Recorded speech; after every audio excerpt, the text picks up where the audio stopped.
Imagine the heavens aligning, each planet dancing in harmony, reflecting a cosmic story written across time.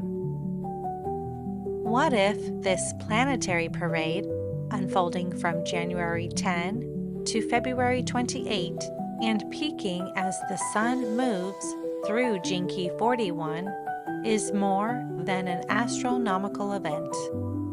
What if it's a mirror of our own potential, a cosmic invitation to align our inner rhythms with the universe?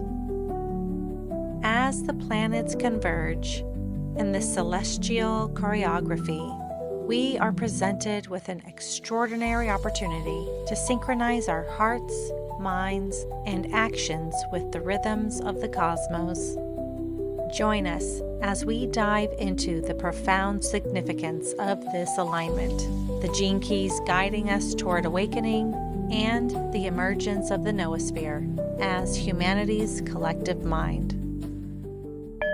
Welcome to the Great Synchronization, Cosmic Alignment, and Human Potential.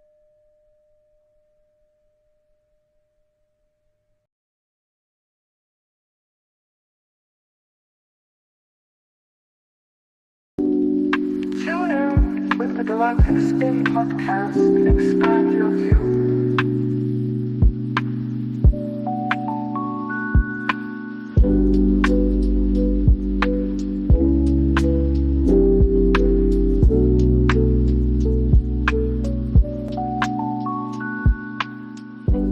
In Lakesh, and greetings to everybody out there tuning in. Welcome to the Galactic Spin podcast. My name is Mikuak Rai, Ken 126. Grateful to be here for yet another episode of this incredible series, along with my brother and collaborator Ruben Llinás, Ken 113. In Lakesh, brother Ruben. In Lakesh, brother Makua, in Lakesh to everyone that is tuning in on this special day.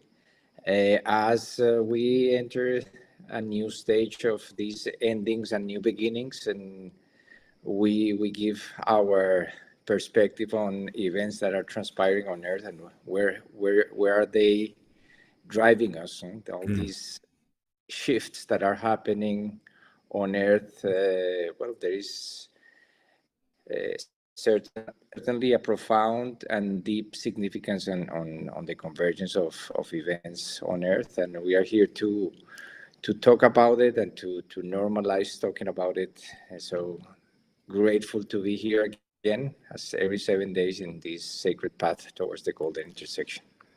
Absolutely. And we know and trust everything is in divine alignment, and we are on assignment for the mission at hand. And we would be a little remiss today to not acknowledge at least the significant dynamic things happening in the third dimension relative to the political spectra of the global geopolitic, with the incoming inauguration and administration of President Trump in the United States, and the impact that is having in a lot of waves, great waves of energy related to that situation. So I just want to at least acknowledge that is concurrent with today's episode. So we're bringing a fourth dimensional lens on the third dimensional human affairs, and that was always the intention of the Galactic Spin, was to provide that spin or perspective on what we see happening in the 3D, but through the fourth dimensional lens filter. Okay, so again, we thank everybody for tapping in with us and joining us in this expose, in this journey, in this experience together as we continue the progressive realization of this golden intersection of timelines. You know, I'm really excited today because in the timeline of days leading up to this significant intersection, we're now 266 days out currently today, just to kind of tap in with where we are in the collective. We're 266 days out from the golden intersection of timelines. And we also know, as we'll talk about throughout the broadcast, there are several significant overlays happening simultaneously as we are looking at quite an orchestration of events. both as above, so below on earth as it is in heaven, we might say, as a particular metaphor to describe the orchestration that really does seem to be happening with us, to us, and through us at this time of Yes. transformation. Okay. So we're so grateful, though, just for people joining us in this effort. We've been experiencing some really interesting challenges, I might say, in terms of possible interference or ways that, some of what we're attempting to get out is in some cases possibly being hampered. I wouldn't go so far as to say that we're being suppressed.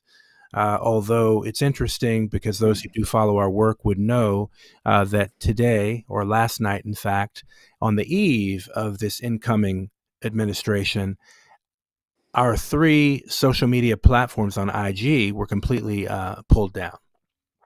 Now, I don't want to go into a whole rabbit hole of speculation as to why that may have happened, although I know we've been very consistent in bringing the truth and the significance of this information and this message related to other, I would say,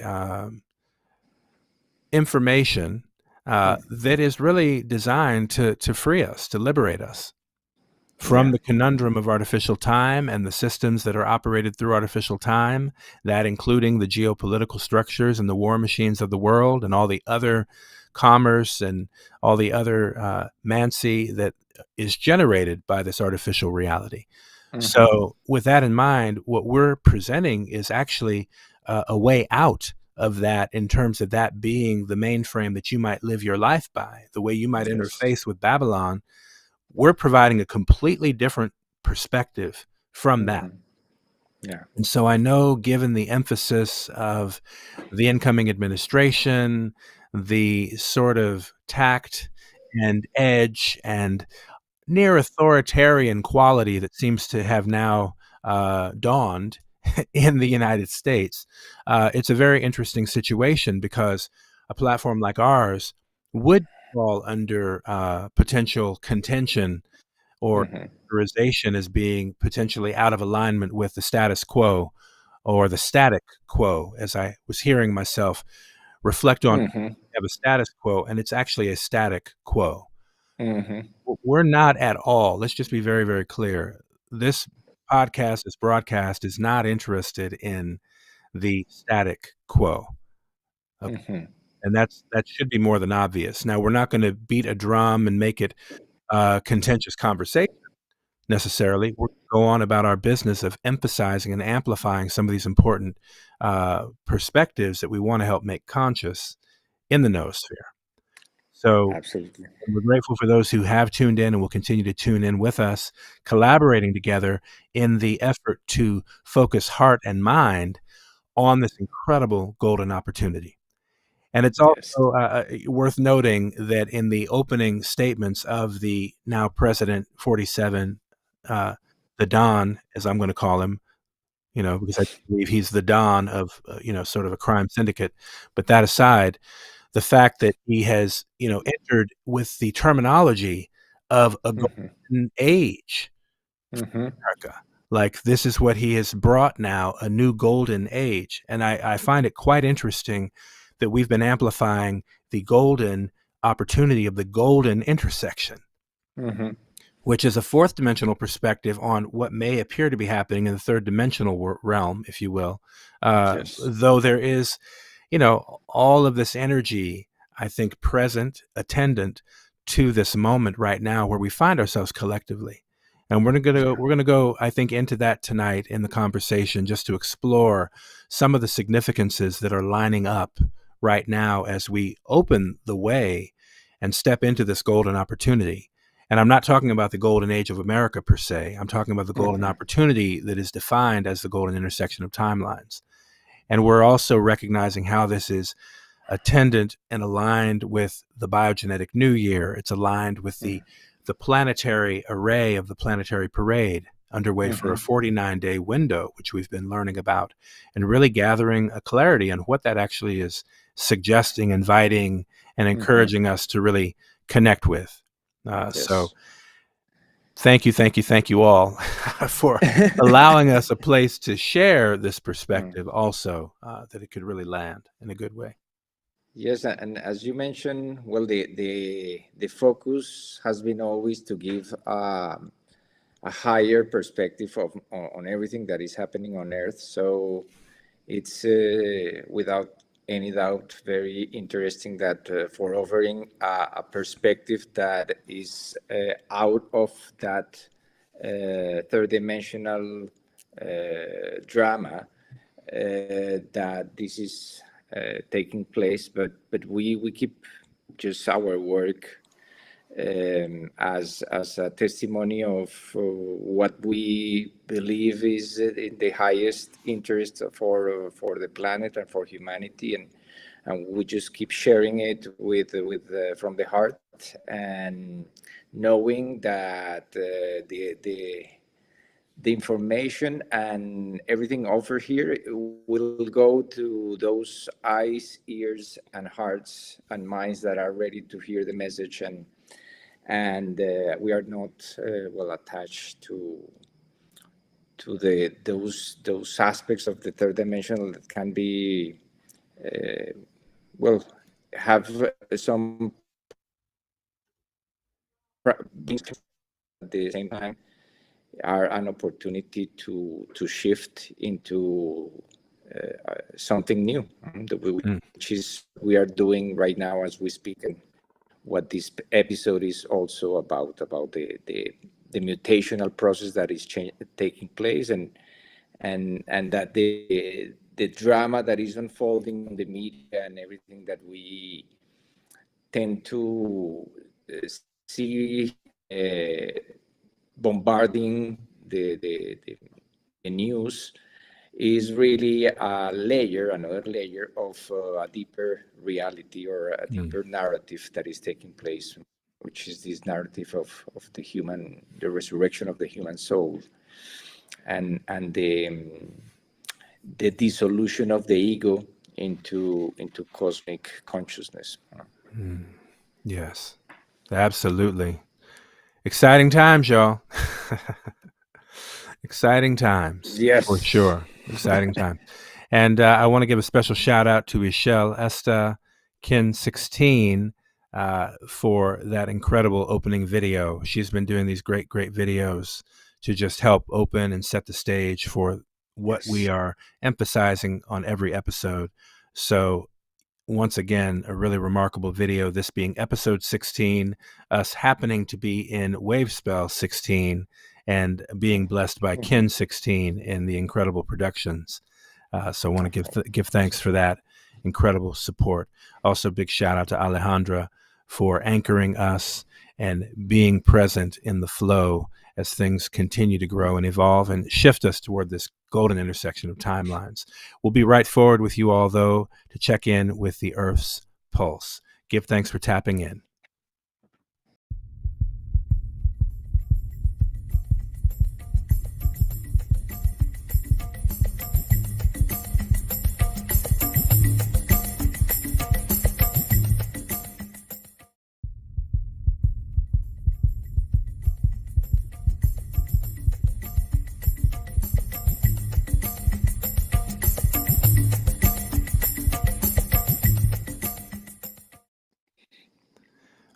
All right.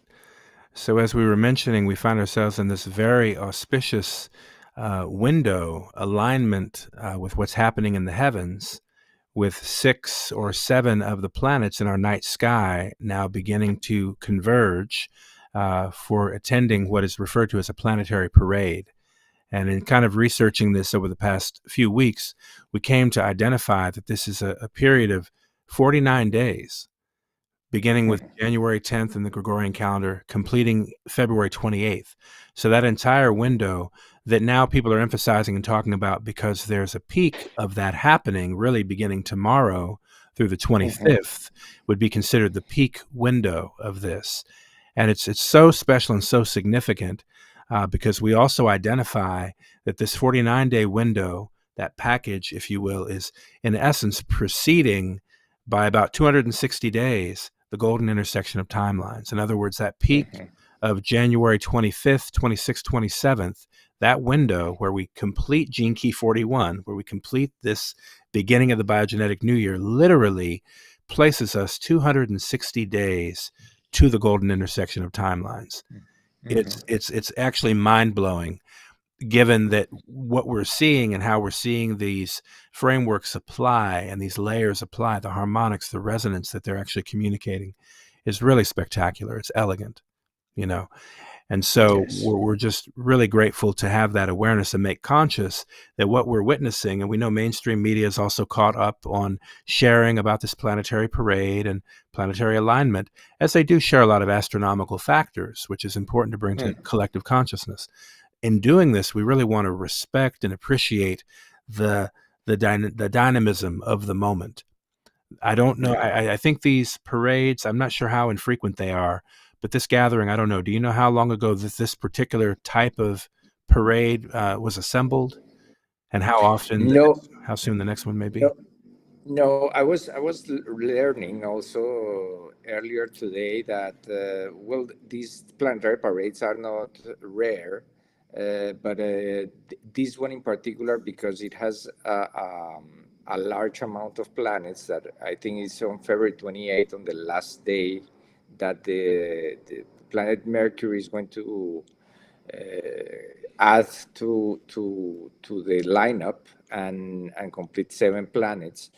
But what is certainly special is that it's happening at the heart of the 13th moon year and the start of the BioGenetic New Year that you just mentioned, which is starting basically now as we speak. We are entering into that transit of the sun into Gene Key 41, which we have already, for the last 3 episodes, we have been tapping into what that represents from a higher dimensional perspective. And as always, the idea to incorporate the tracking of these other systems like the gene keys and the human design is to have a holistic view of everything that is happening on the planet and connect the dots, so that our consciousness can really perceive the unity behind the apparent disunity of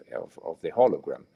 And as you mentioned, this planetary alignment is a moment of contemplation for the soul. Is just liberating to be able to go outside and contemplate the magnificent order and beauty and elegance of these alignments when they appear, when they take place, when there are so many changes happening on the planet, and when we are basically entering that incubation period towards the golden intersection. So these 6 planets that are tonight and tomorrow peaking in their visibility are Mars, Jupiter, Uranus, Neptune, Venus, and Saturn.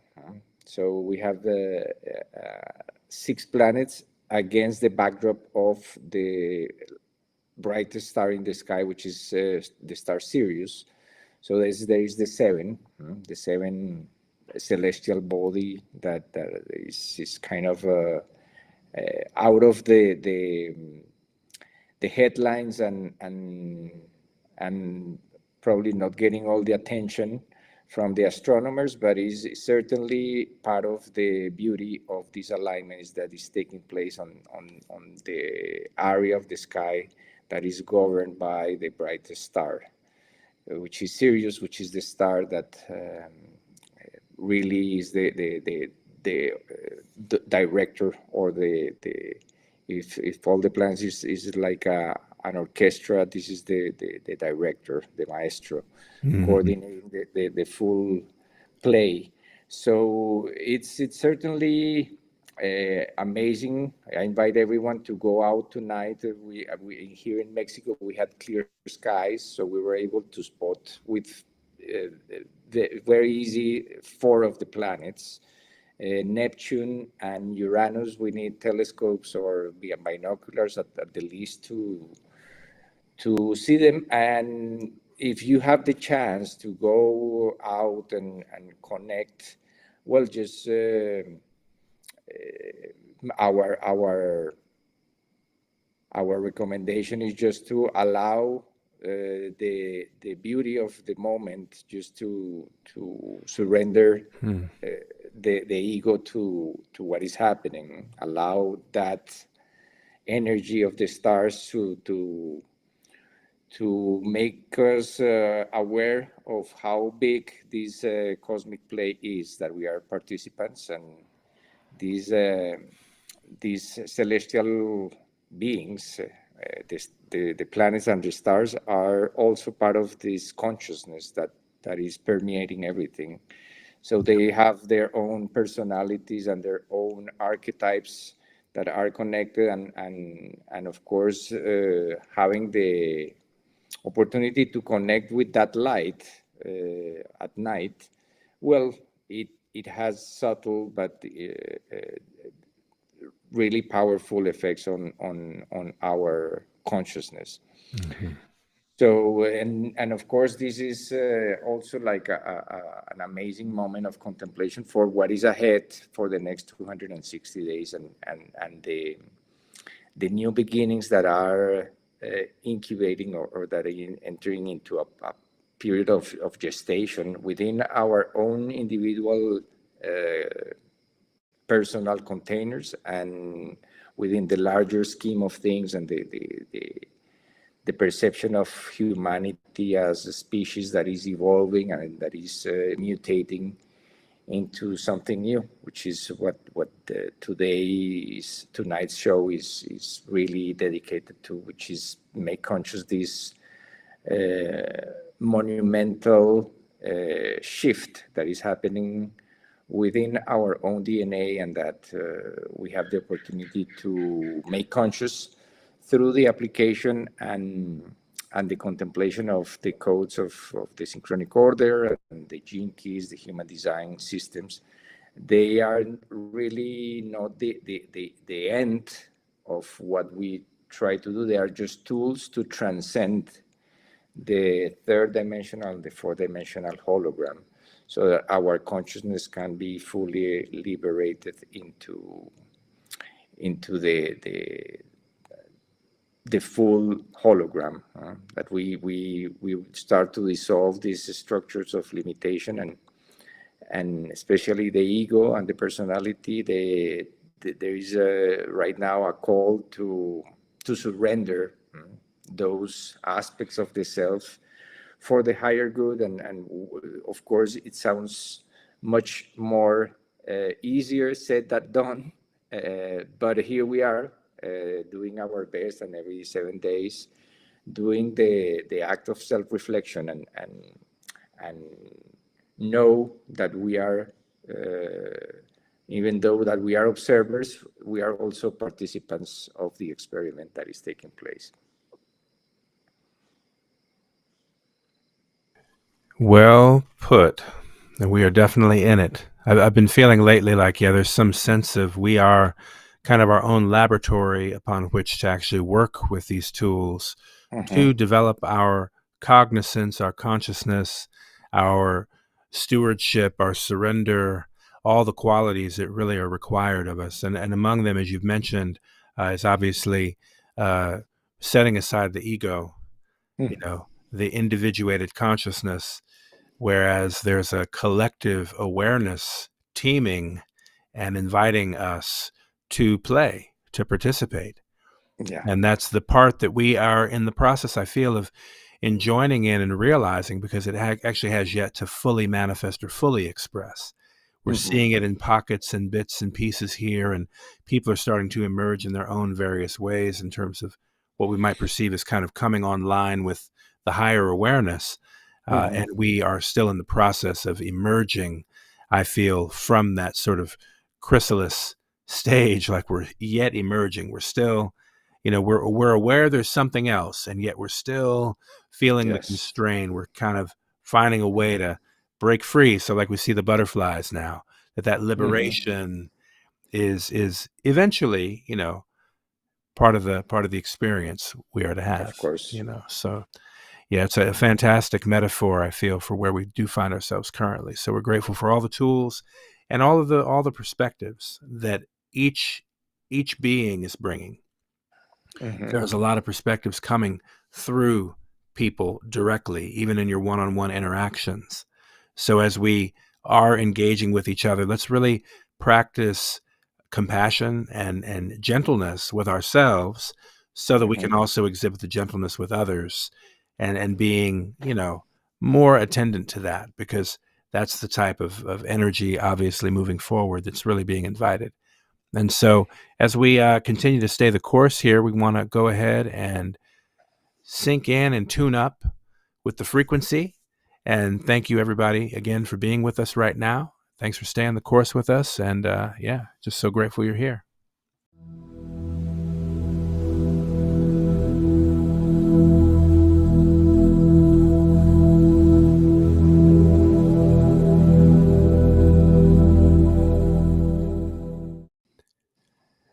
And as usual, we like to identify where we find ourselves in the natural time frequency, that being NS 137, the 37th year of a 52-year cycle that started in the year 1987. July 26th, to be exact, the wizard's count began, and here we find ourselves now in the 37th cycle of that first 52-year period, we might say. Yes. It's a 52-year fractal, actually, which is a fractal of other larger cycles. We could get into that, but just suffice it to say that we are NS 137, and this is the blue rhythmic storm year. And so we love to reiterate this because it's a year of great transformation, catalyzation, self-generation. That's the quality. Those are some of the qualities imbued in this cycle. And part of it also is that rhythmic tone of organization, balance, and equality. So really looking at how that shows up, where that really guides us to place our energy and to be of service. Those are some of the things that we look at as we really appreciate the qualities that this year contains. Absolutely. And also keep in mind that the number 1.37 is also a fractal of the golden angle present in the circle, which is basically a golden section around the perimeter of a circle.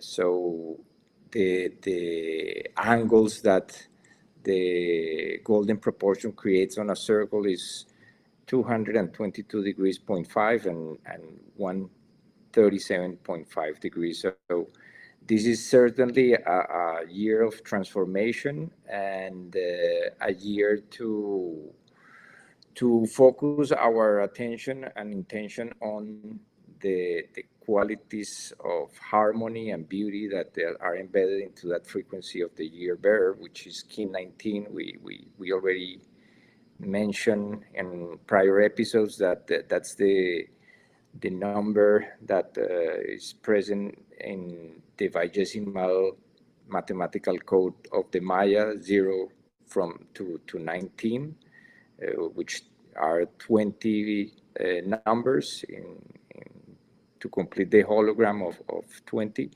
And when we have these markers holding the energy for an entire period, like a year, well, the important aspects of it is for some people, maybe they hear the word storm and they think that is something difficult, but really the storm is the energy of that helps us catalyze processes. So the transformation that humanity is now undergoing is really part of a larger energetic process that is reaching its 7th year already. We are closing the 6th year out of 13. So the next year, starting July 26th of 2025 of this Gregorian year, but next galactic year, we will be at the center of a 13-year cycle. transformation. So that brings us back to the fact that we are also in right now traversing or transiting the 7th moon of the year. This 13 moon holographic container that goes from July 26th to July 25th, we are at the core. We are reaching, this is precisely the 26th week of 52 weeks. So in this grand scheme of things, we are also, as we can see on the next slide, we are also at the core of a cycle of 260 weeks, which is a part of a hologram of 260 weeks. Every 5 years, we have 260 weeks, and every 13 months, we have also the completion of 13 units of the soul kin. Those 13 kin are, in this case, a fractal of 1 moon. So in each of the slots of this waste belt, we have an energy of the waste belt of the yellow human. That's the entire energy coding each of the 13 months of the year are the 13 kin present in the yellow human waste belt. So the entire cycle of the storm, the rhythmic storm, is in an interplay with the 13th cycle of the human, which is all about the application of everything that we have learned so far to gain wisdom and to influence the process of evolution that it is taking place on Earth from a balance capacity to choose, which is the tone of balance of this entire year of the blue rhythmic stone.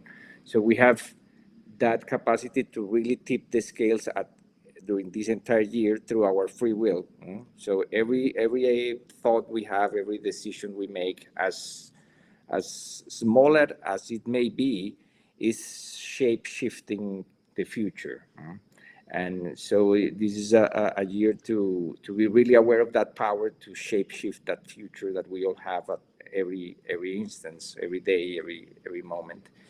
So this entire moon, as the 7th unit of this waste belt of free will, is the white resonant mirror moon. Is the 7th unit of that cycle, kin 98.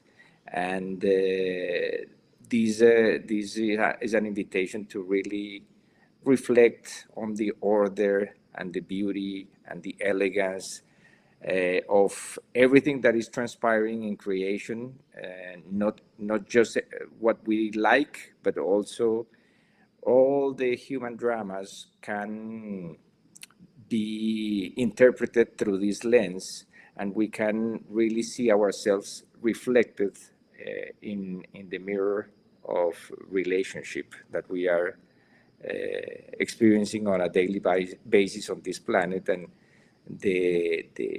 that mirror gives us feedback on what are the aspects that we still need to work on our human aspects, human shadows, so that we can really transform this container, this bio quantum computer, into what is designed to be from the perspective of the role that humans play in the evolution of consciousness on planet Earth. So the center, the resonant channel is the axis or the central staff that allows us to ground cosmic energies into this container and really bring that harmony, that heaven to the earth within the human body as embodiments of time, sacred vessels of that embodied time. And well, and today we are basically on the 11th day of this resonant moon. Is January 20th on the Gregorian calendar, and this day is coded by in the 260-day matrix by the red lunar Earth. So we are seeing here, starting to see the messages that are implicit here in terms of, well, something uh, like what is happening in the United States today with a shift in power. Well, it's certainly a challenge, which is the aspect of the tone of the day, the polarity of the Earth, is a challenge for the Earth. And at the same time, the challenge is the opportunity. So this is, of course, an opportunity to overcome judgment, an opportunity to really focus on neutrality and the play of opposites instead of falling in the trap of that duality and that polarity that the system keeps pulsing, or that keeps producing to entrap us and to make us believe that that's the only we only have two options, but there is really infinite possibilities.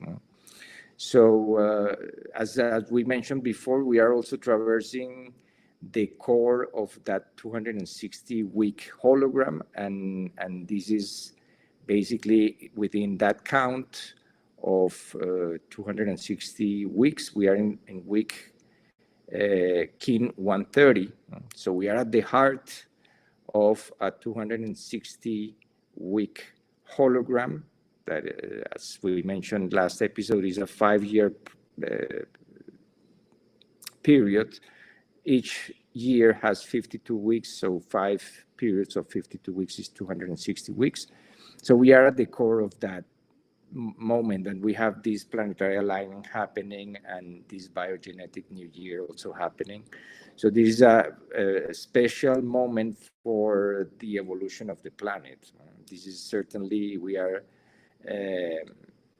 becoming available for these frequencies to really shift us in something new, in something wonderful, in something miraculous. And that's the purpose of the tools of the synchronic order and the gene keys and human design, is to tap into what is happening behind the scenes of all the external dramas and illusions that are playing out on the planet, what is really happening within ourselves, within our own microcosmos. Absolutely.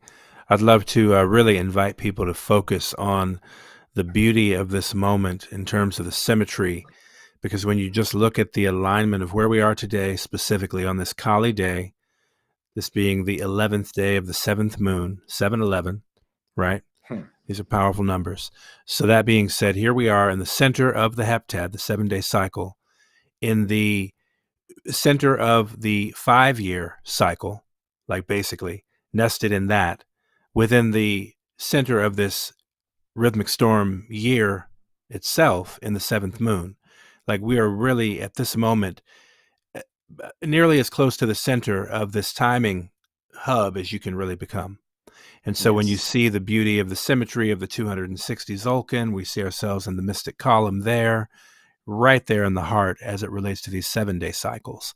So these fractal cycles are all, basically expanding and contracting effectively together as well. You can really feel that effect with them.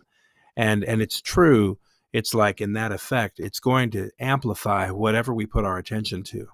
So we really do want to curate our attention in such a way to where we're inviting and amplifying the things that we truly do want to generate more of, because we're in that powerful window. Some refer to this as the 0 point.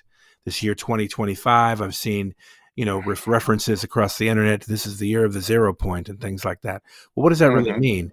Well, it means it's that moment in the creative process where there's zero time between your thought and its manifestation. So as we're here and we're really nearing this very, very sacred window of 260 days, we really want to endeavor to amplify the opportunity here as we collectively step into what I've been really tuning in as this hologram, this holographic window practically of a Zolkin cycle that we're about to approach between basically the height of this planetary parade alignment and the fulfillment or the reaching basically the golden intersection of timelines. So that 260-day window is so significant that it's really inviting us to step into our co-creative power, our focus, our groundedness, our grace, our gratitude, whatever it may be that you really want to amplify, both within your own heart as well as out of your family, your collective, your community, and the planet. All of those layers are being supported right now. So we just want to bring awareness to that. Yes. And also we give thanks for people tapping in the live chat. We know some folks have been here with us for several episodes. We're always grateful to see you and feel your presence, your resonance in the space. We're also grateful to welcome some new folks to the broadcast here. Welcome to the Galactic Spin, brought to you by the Harmonic Factor. And we're just, again, endeavoring to create a space here for exploring what this actually presents to us and these tools and solutions.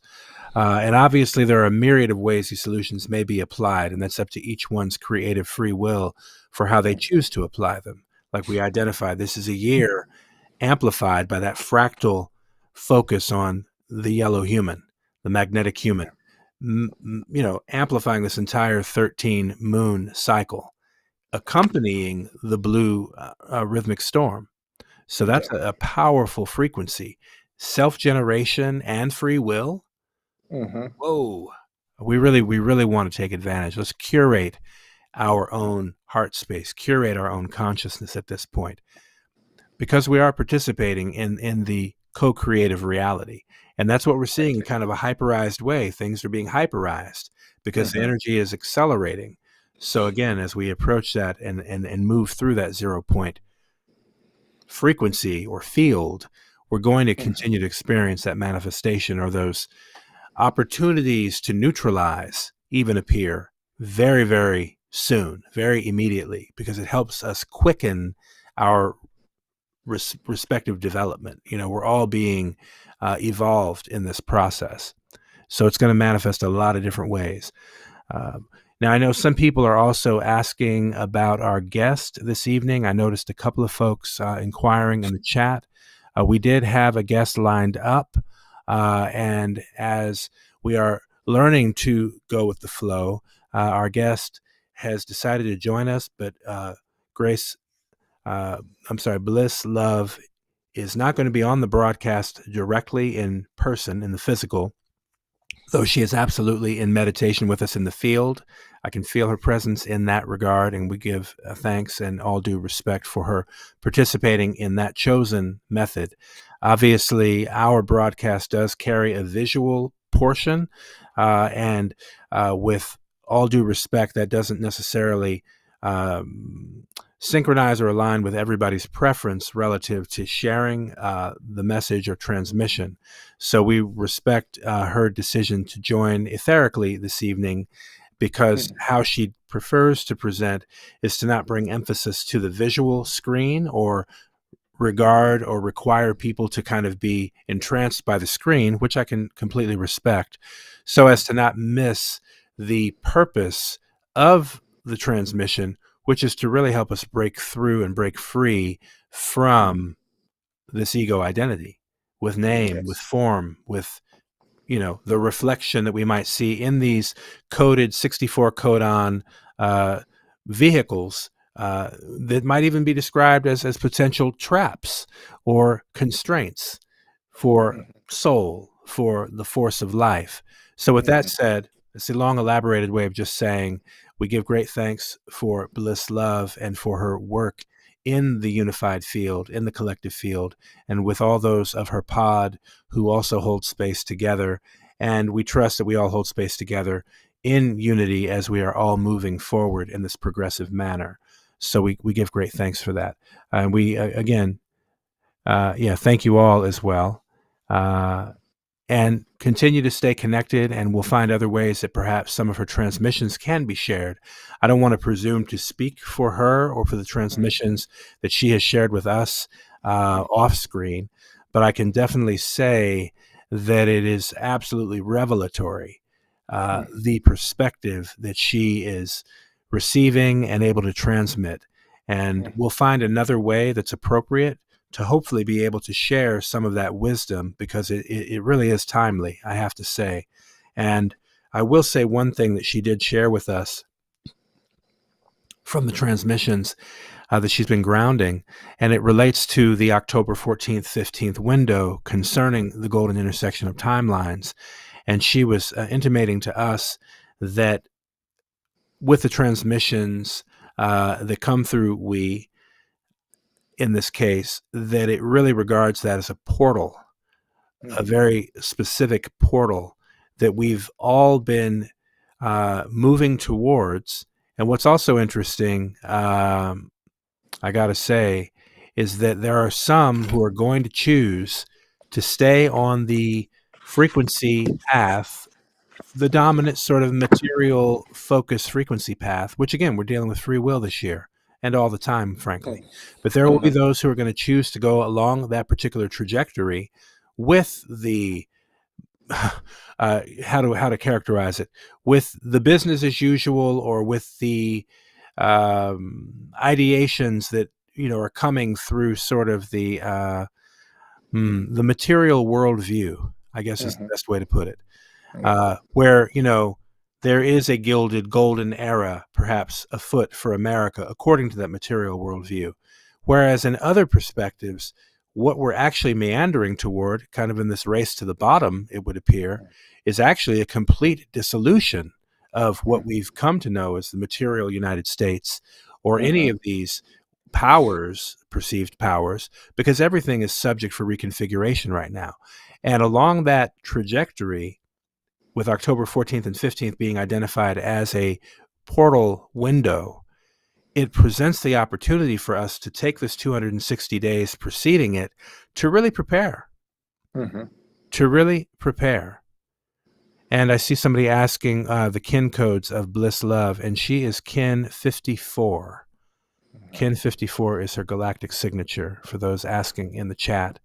And so there's that. And she also has quite a mastery of the gene keys information, as I learned about her backstory a little bit, that she was born a few days before, I guess, Richard Rudd, kind of in that sort of frequency. So he's kin 57, she's kin 54. So they're a few years apart in physical age.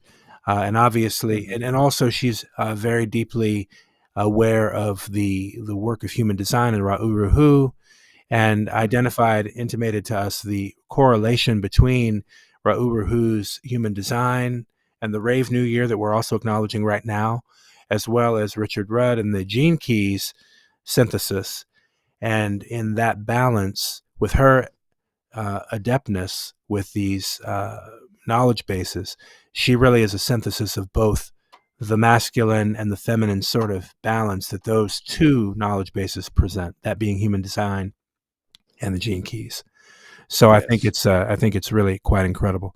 Well, we did have some commentary I see here in the chat as well. Our good brother Jason Garrett Gibson dropping in and asking if we have any thoughts with regard to today's kin and the inauguration. So today's kin specifically, I mean, I think you were mentioning something earlier. We've been looking at today's kin, obviously, that being Lunar Earth 197, and how that has some relationship perhaps with the inauguration of today. Do you have anything to add to that one there, Ruben? Yes, well, thanks. My greetings to Jason. Always in my heart for everything he has done to bring this awareness to more people and to hold that space into the system, the legal system in the U.S. And of course, being such an important day for the US, well, it's good to remember that today is the red lunar Earth, and this is only one tone apart from the energy that the person who is now taking power is living this year. He turned his last birthday into red electric Earth, which is tone 3. And 8 years ago, this same day was a red resonant day Earth, Kin 137. So this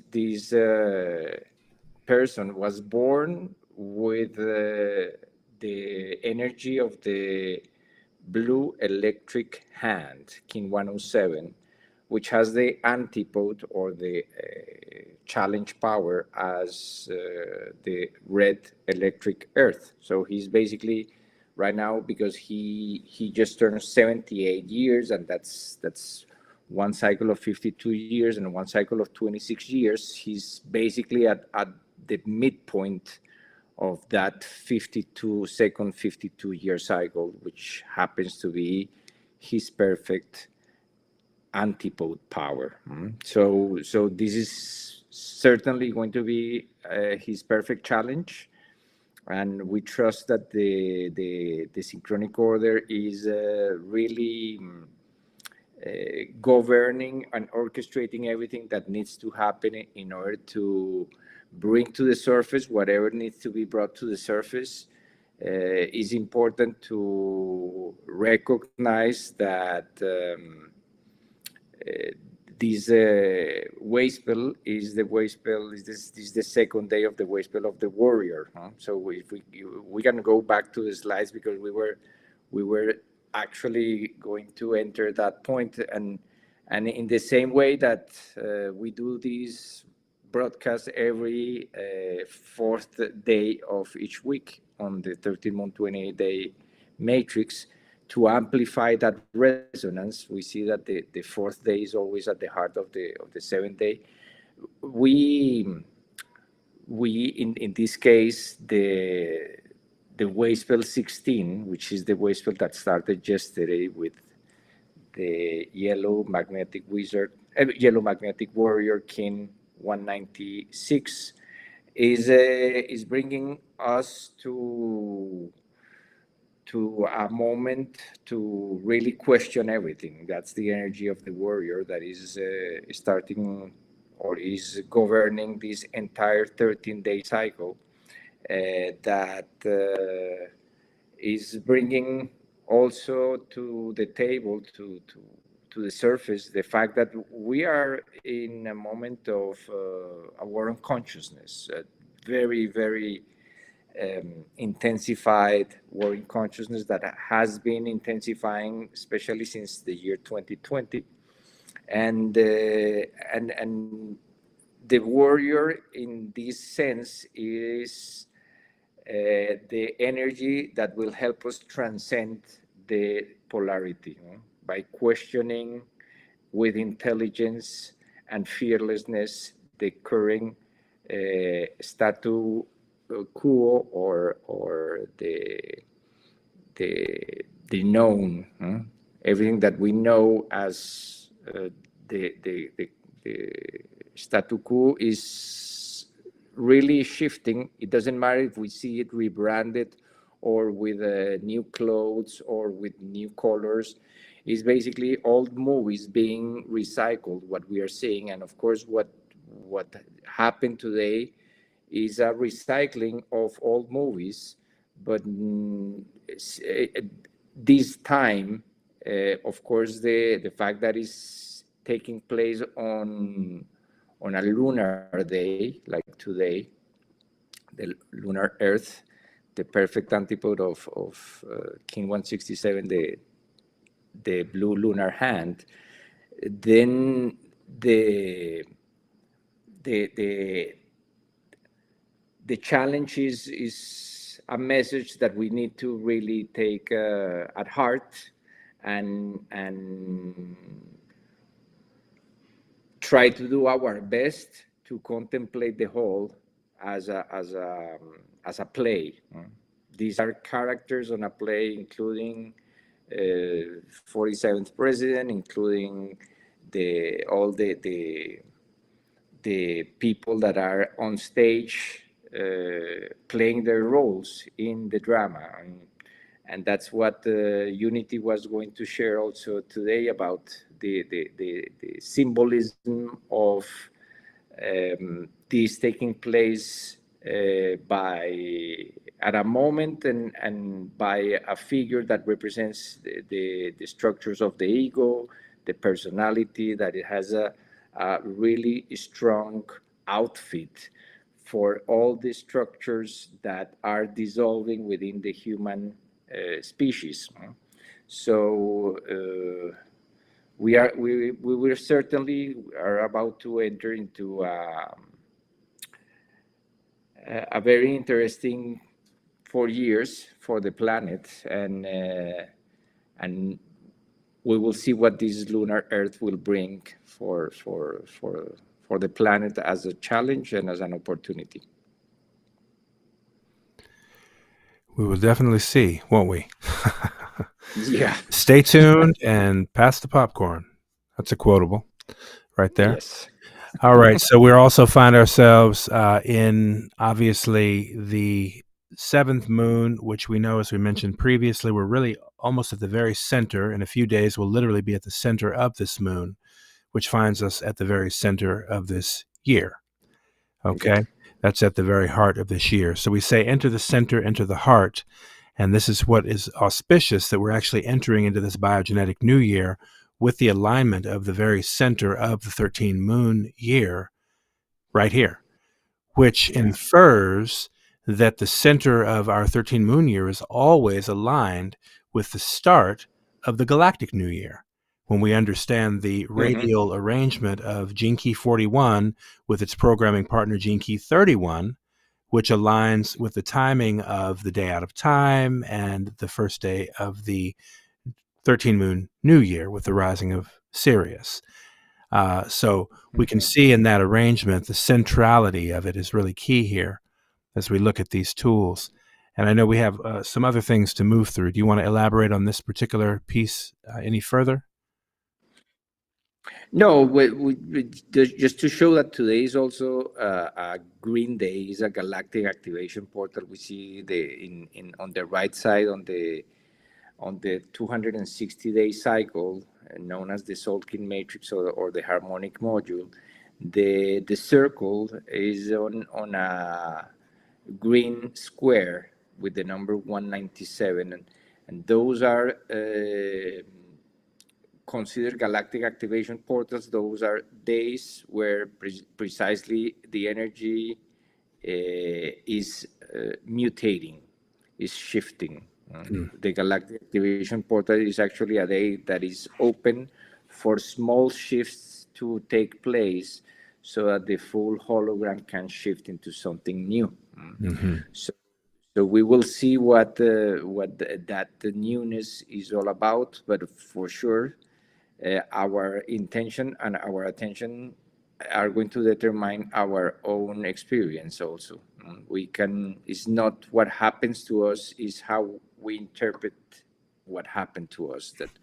That's how everything that is no matter what happens, we can alchemize it, and we can transmute it with our power of observation. That's the free will aspect of the energy, and it's also relevant to acknowledge that this 13-day cycle is going to bring a lot of important alignments. In the next slide, we will see that precisely tomorrow, coinciding with this planetary parade and the 6 planets that are going to be visible, plus 1, the star Sirius, is coinciding with also the completion of 3,900 days from Lloydin's passing, Loidin was the woman who, next to Jose Arguelles, brought all these codes and this wisdom back to humanity since the 1987. Loidin Burris. Let's give the full name just so people can research as well. Loidin Burris, yeah. Kin 22. Yes. Kin 22. Kin 22, and tomorrow, that is the Planetary Parade. Of course, is a mirror day, and is of course a great opportunity to see the quality of we are in the mirror moon, and the 7 planets, well, 6 plus the star series, are going to align in that energy of the mirror moon, mirror day. This is going to be the peak, and is the day 21 of this year, 2025. The Gregorian year 21 is 3 times 7, so it's also factored by this that aspects of the resonance of number 7.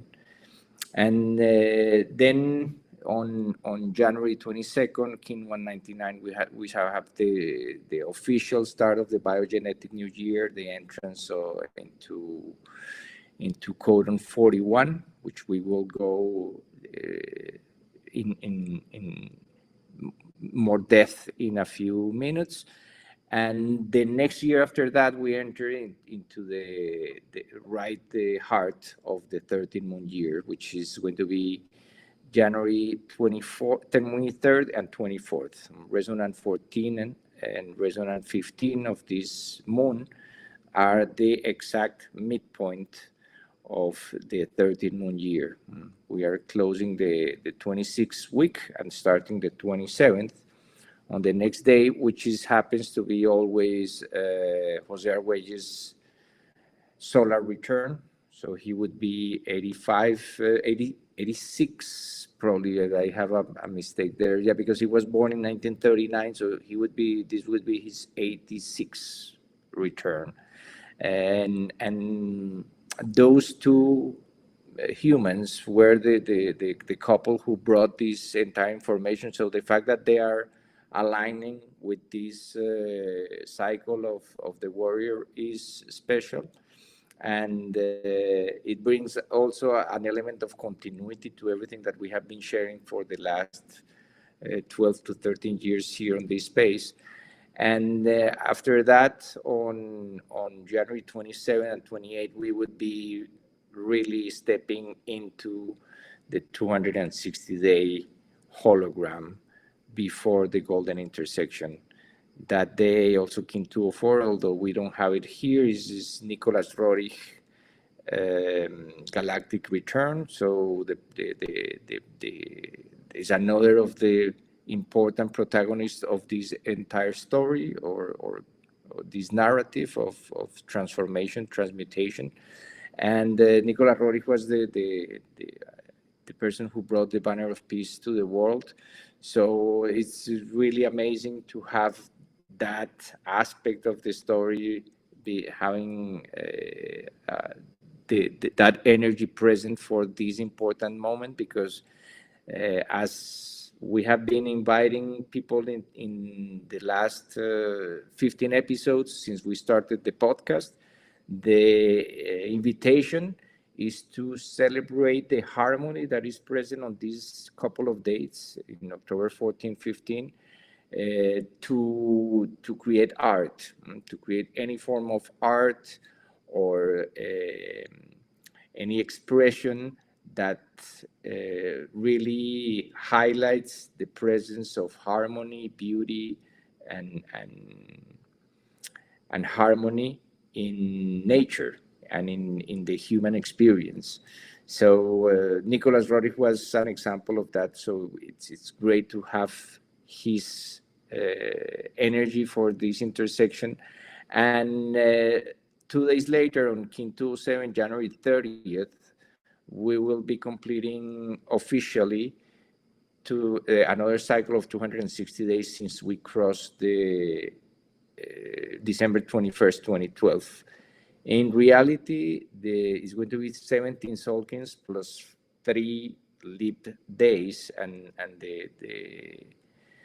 the real milestone on the indigenous Maya count will be the day for Ahau, which is going to synchronize precisely with Kin 204. Like in 1 year, in one Solkin, on October 14, it would be Kin 204 on the dream spell and Kin 160 for Ahau, the equivalent of for Ahau, in the ancient Maya count.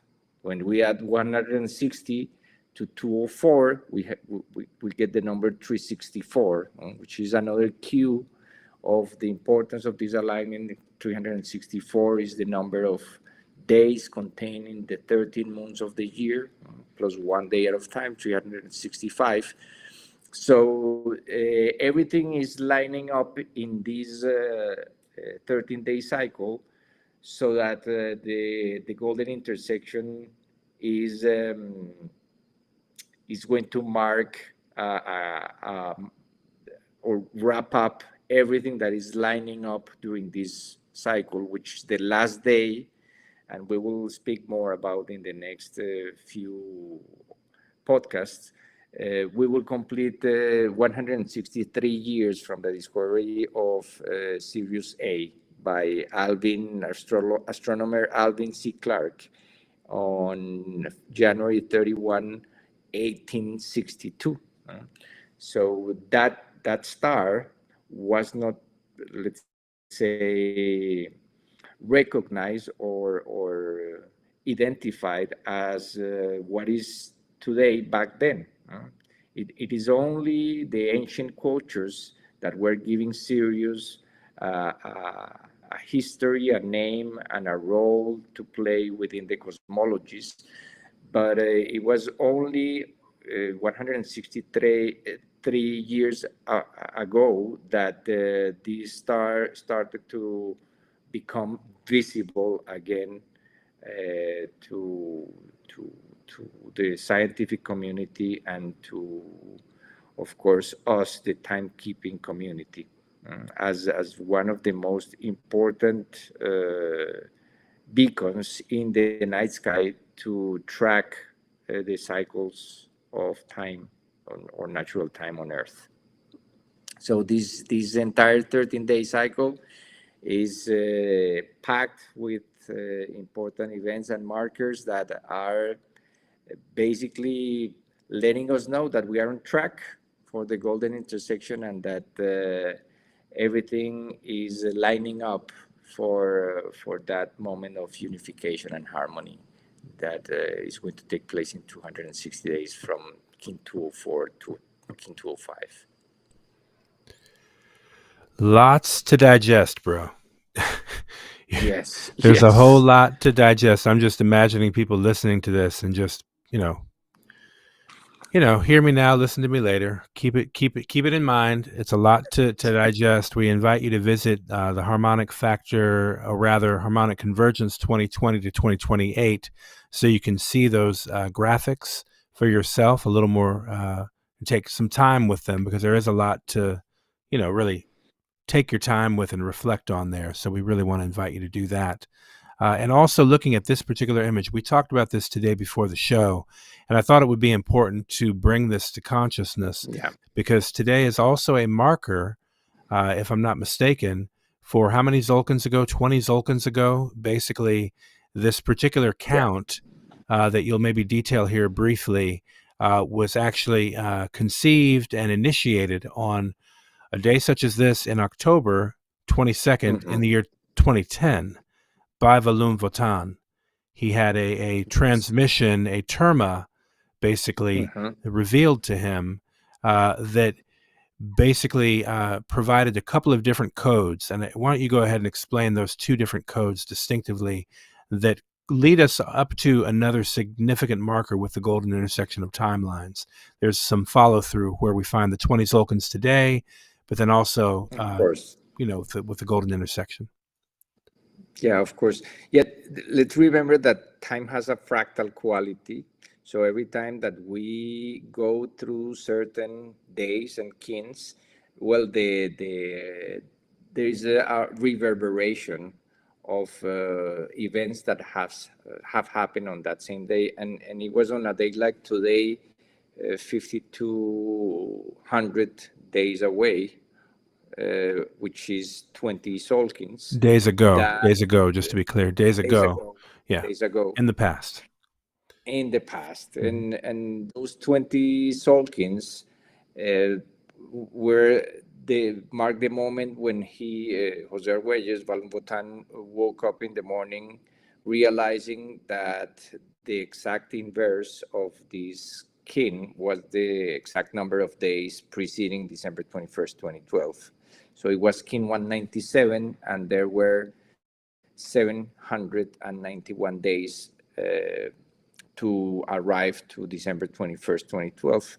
And the symmetry, the alignment of these two markers, and the fact that 791 is comprised of 7 cycles of 113 days. He baptized or gave the name to these 7 cycles from this revelation to the moment of the shift hitting the 13 Baktun marker as the 7 cycles of the Lord of the Dawn, or the return of Quetzalcoatl. And also that day, October 22nd, 2010, marked the start of 7 cycles of 144 days to the next important portal, which was Galactic Synchronization, July 26, 2013, Kin 164 Yellow Galactic Seed. So from that day, these two counts, the 7 cycles of 113 days to December 21st, 2012, and the other 7 cycles of 144 days to galactic synchronization, the midpoint of the entire 52-year cycle, those cycles really started to amplify the energy, and we see that the blue line intersects with a yellow line in the center of the graphic, because the blue line represented the descending curve of material destabilization due to increase of intensity of the climax of the 104,000 galactic density wave pulsation. So what that means is that the galaxy has a pulse, and this pulse, which is 26,000 years, starts to compound. So what we were closing on December 21st, 2012 was really 4 cycles of 26,000 years, which is equal to approximately 104,000 years, in this case, Tun, because the Maya were measuring units of 360 days to really make the mathematics way more solid and easy to comprehend. We relate to the 360 degrees on a circle as a structure that helps the mind to make sense of the passing of time. But in reality, well, these containers or these levels of intervals of time, which is the kin, the winal, which is 20 days, the tun, which is 360 days, the katun, which is 7 cycles of 20 cycles of 360 days, which is 7,200 days, and the baktun, which is 20 cycles of 7,200 days. These containers, they really tap into the harmonics of time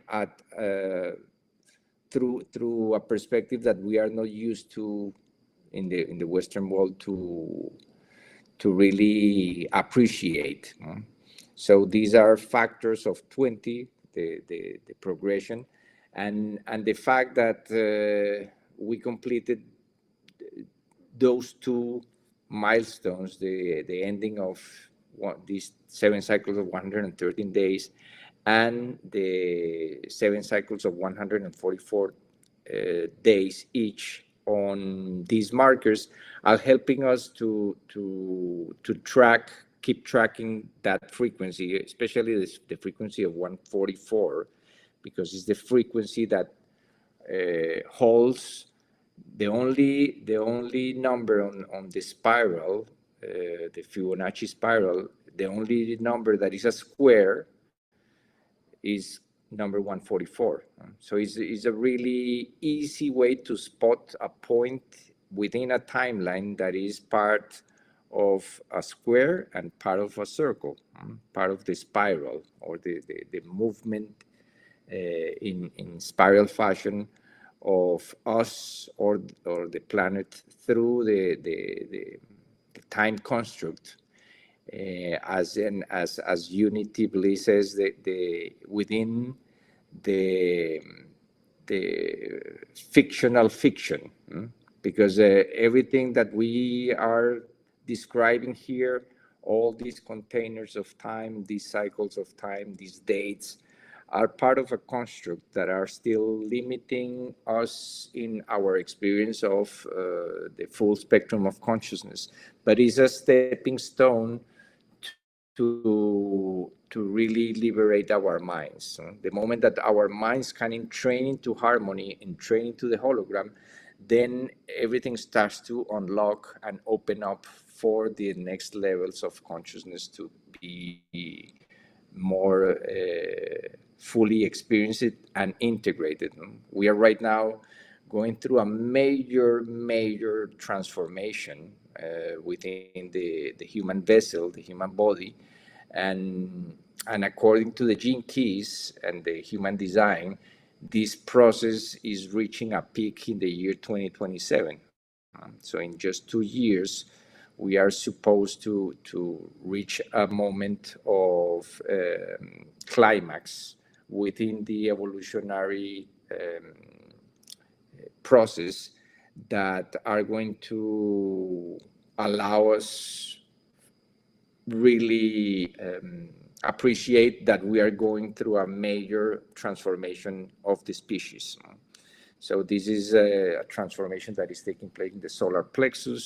So it's a process of dissolving the aspects of the self or the ego that keeps us in as victims, and the only way to transmute that is through the power of freedom, the city of freedom and the gift of freedom, and that's the program that is changing at the moment, and that's why this day, this entrance into a new BioGenetic New Year is key, because we are really stepping into that hologram of a new DNA spiral, and what are we bringing to that process of gestation to the next 260 days and to the next year. What are the things that we want to bring forward into our evolution, and what are the structures and the aspects of the self that they just need to go. We are in a moment of transformation that we really need to pick our battles wisely. That's the energy of the warrior, is really to know when to move forward and when to just make a pause and contemplate the options to move intelligently. And that's what we have been doing on this space, just giving our take on what is taking place so that we can navigate the times that are marking this evolutionary moment with from a holistic perspective, and considering all the aspects of the hologram, considering all the shadow and all the light containing each moment. Indeed. Indeed. I wanted to ask you a question in terms of that point in the center of the graphic that we see where they intersect. What was the approximate timing that that intersection actually occurs? Yeah, I think that was around May or March 2012, if Mm, I'm not remember. I remember that each of these cycles of 113 days were carefully tracked yes. back in the days, Yeah. and they represent the seven colors of the rainbow. Of course, the seven colors of that feather serpent, which is really consciousness, no? The Yes. movement of consciousness, and the full spectrum, the achievement of that full spectrum of light, and as we can see also below in the green square, those seven cycles of 144 days each, they are described as the index of increase of spiritual energy activating the noosphere. So this is a very subtle energy that is playing in celestial harmonics, through celestial harmonics, and the golden intersection of timelines will mark a new iteration of that 144 day cycle frequency. We will be in cycle 31 and starting cycle 32 back when we arrive to this point in the future, October 14, 15, we are going to complete 31 cycles of 144 days since galactic synchronization, since that moment of crossing the event horizon of the midpoint of this entire 52 year. So these are exciting times, and of course having these maps as reference guides and as tools to put into perspective the shift that has been taking place in the past 5200 days, or 20 cycles of 260 days since that revelation. Well, they allow us to really put into perspective the monumental shift that is taking place, and that this is unstoppable, and we are just making it conscious as we move along the timeline, and these holograms keep completing themselves. I'd like to clarify as well. You mentioned that we'll complete 31 cycles on October 14th, 2025 from galactic sync, or 31 cycles from October 22nd when the count began.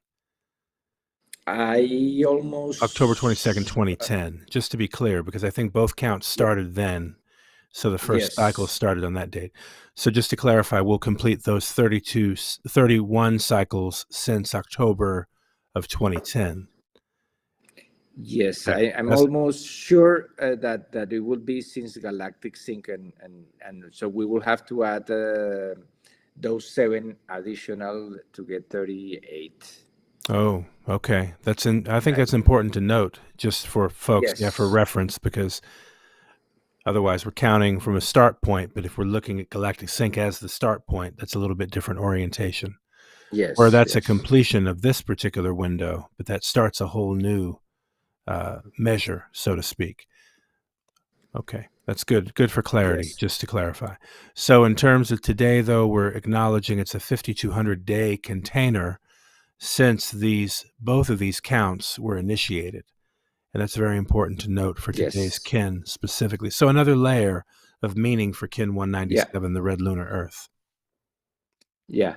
And I'm just here confirming. I'm here Okay. confirming, and you are right. We will be closing 31 since that day, since October 22nd, 2010. Since that kin 197. Okay, that's good. That's good to know. Yes, So we are completing 31, and the next day steps into the start of a 32nd cycle of 144 days. And just for people to again yes. appreciate, the 113-day cycles were basically the destabilization of the material. And by the Hmm. time those 113-day cycles reached December 21st, 2012, it was basically complete. That was a destabilization cycle. And the other concurrent cycle that crosses it, as you mentioned, in May approximately of 2012, those cycles cross. But that was a respiritualization of matter cycle. So the return of sacred power is a process of a respiritualization of the material.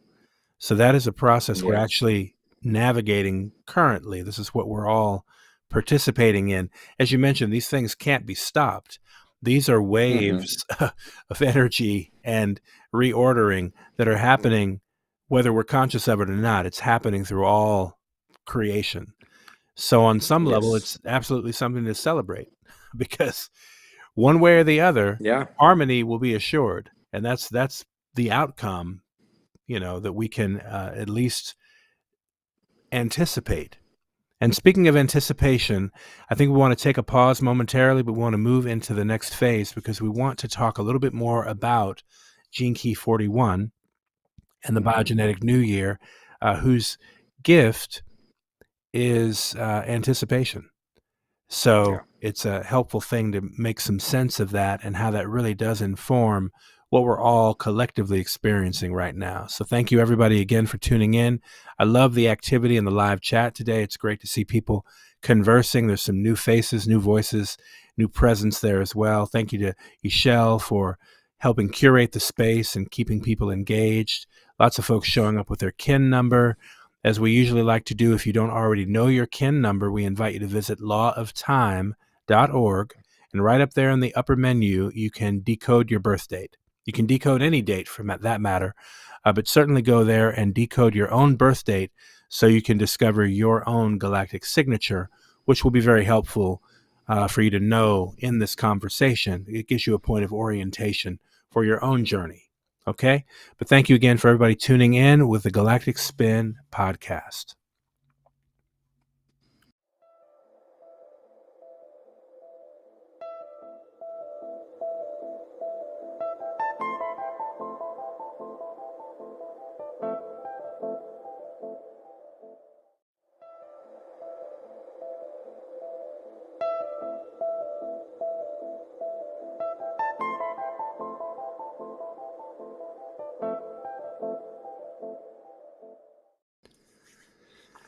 So we arrived at the title, The Great Synchronization, for this evening's conversation, because what we're witnessing is actually that. It is a great synchronization, both of planetary influences, and we're also examining how those planetary influences are affecting our human genetics as well. They're having an interaction.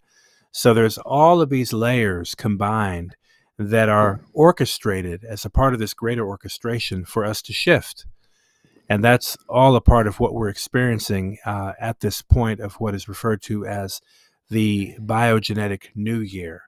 And truly today would then count as New Year's Eve, because tomorrow we move into, or the sun crosses into Gene Key 41, which of the 64 codons identified in the gene keys, it is the only start codon. And I know we have somebody in the chat named Tracy Collins who's tapping in with us tonight. Welcome. And it turns out that Tracy Collins has the life's work of Gene Key 41. So we actually have somebody in the conversation, in the chat right now. We just want to acknowledge that, because that's a beautiful synchronicity to observe, somebody showing up with that life's work themselves. And that life's work obviously reflects a huge work in the sense that it's the initiator, it's the start codon to all of the 64 codon. It's what, in some cases, perhaps also, we have to navigate in order to get out of the conundrum of the codon. Because I think one thing that we were going to hear with Bliss Love this evening and some of her reflections prior to the broadcast tonight is just really, as you mentioned, what's happening with this mutation in 2027 is the mutation of the solar plexus. That's the part of us that's being really impacted. And along with that solar plexus, it might also be stated that there has been some kind of usurpation of that power center. In other words, something has perhaps taken over the power center.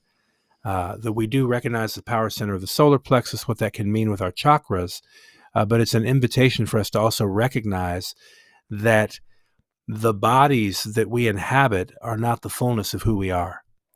It's only but an aspect of the expression. It's not the fullness.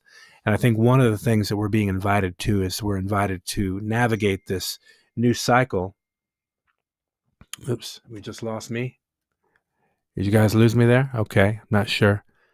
I see 1 second on standby for us. 1 second, folks. Not sure what the situation is. Okay, we didn't lose me, but I got a message from Ruben. I think we lost Ruben, so he'll have to log back in.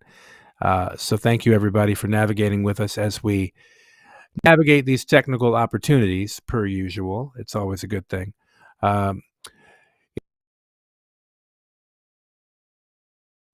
In carrying on the conversation, we are looking at this great synchronization, cosmic alignment, and human potential. And one of the things, as I was mentioning, we're invited to is to be able to go beyond the limitations of our genetics, if you will. So part of the experience is to evolve through that. I see Ruben has been able to jump back in, so let me pull him back into the scene.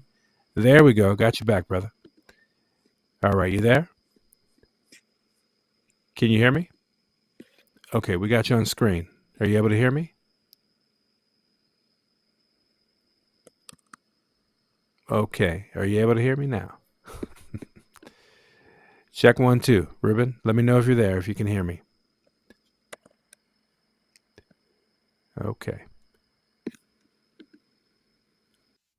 All right, we're going to go back to the other frame here. Thank you, everybody, for sticking with us as we navigate these technical opportunities. As we've mentioned, though, we have entered now basically the eve of the BioGenetic New Year, and we wanted to bring this to people's awareness today because of the auspiciousness of the timing of everything. Are you there now? Can you hear me? Yeah, I can hear you. Okay, great. Yeah, we lost you there for a moment. I was just explaining to people that we're now entering this auspicious window here on the eve of Gene Key 41, the BioGenetic New Year. It starts tomorrow, which aligns with January 21, which is usually about the place where we find that in the pulse calendar. It's usually between the windows of January 21 and January 27. Yeah. So people to understand, the gene keys being 64 of them, the sun transits over each gene key for basically about 6 days, sometimes 5 to 6 days, depending upon the position. So we can appreciate that the sun is activating with its energy a given gene key, and it just happens that the arrangement of gene keys initiates with the start codon of gene key 41, which aligns with tomorrow's date. Not only that, it's aligning with this planet parade, this peak window of 4 or 5 days of the planetary parade. So the alignment is as above, so below. Now, why does that matter? The gene keys relate to our human genetics, whereas the Galactic New Year relates to the galactic aspects of what's actually at play in this orchestration. So we have both the celestial galactic strata as well as the human genetic strata here on the Earth. And they're both basically stabilizing each other. They're programming and stabilizing each other. When you have gene key 41 showing up again January 21st through 27th, and its programming partner completely half a year later, as we know, shows up, as we mentioned earlier, around the day out of time, July 25th, for a period of 5 or 6 days, you're in gene key 31. Okay. And that is the direct stabilization of programming partner of gene key 31 and 41. They stabilize each other. So with that, you can see across this arrangement here, I know we don't have it. I think maybe it's highlighted in green, maybe a little faint to see, but if you look in the upper left-hand aspect of the illustration, you can see highlighted in green gene key 41. And directly across from that, you'll see gene key 31. That coincides with the timing of the start of the 13-moon calendar year. So in light of that, we want to go ahead and share that when you do look at the gene keys, you have 3 frequencies that each gene key basically contain. And it begins, we'll look at it from the bottom here in the red. You see the shadow frequency of fantasy. And I suppose, and I'm not going to pretend to be an expert at this, but intuitively, I would appreciate that fantasy may speak to the illusory nature or perhaps the delusional nature that we sometimes can play with for lack of knowing or for what have you, because we deal with the shadow of the world of illusions. This is where we live in this particular frequency band. Largely, we're affected by that. So fantasy does manifest as the shadow of Gene Key 41. I invite people to also intuit what that meaning may be for them. Do your own research. This is certainly subjective, but for you to draw your own interpretations of what resonates for you. When you move to the gift frequency, that's where anticipation is encountered. And I liken this to the anticipation of something great, meaning it's the anticipation, the expectation, living in the anticipation of something beautiful, phenomenal. When you practice, for example, emphasizing or curating your thoughts for manifestation, you anticipate the miracle, And one thing I'll also quote Bliss as sharing with us in her transmissions prior to going on live tonight, the idea that time is not the terminology she prefers to use, where she refers to time as miracle. So when we think of time, it's an illusion, and I can appreciate that perspective. However, when we qualify or identify time as a miracle, it gives you a different interpretation of the nature of nature. It invites an appreciation for the miraculous quality that timing actually presents. Time is an illusion as far as I'm concerned. I agree with that wholeheartedly. Timing, however, is everything. Everything is subject to timing, including our evolution as a species. So what we're actually here conscious of, participating within a real-time scenario, is our human species coming online to a higher frequency. We are all coming online to a higher frequency band, shifting, as it were, over the next couple of years, as we've talked about with Gene Key 55 coming online. That's the collective gene key for humanity. It shifts from the shadow of victimization into the gift and the city, amplified twice, of freedom. So we know that is the anticipation that we're generating every time we come to the BioGenetic New Year. We're anticipating the further evolution of our species. And this has been ongoing. The recognition, the revelation of gene keys was initially published in 2006. So this has been a process underway for several years at this point. And let's also note the gene keys comes from the human design source as its origin source, we would say.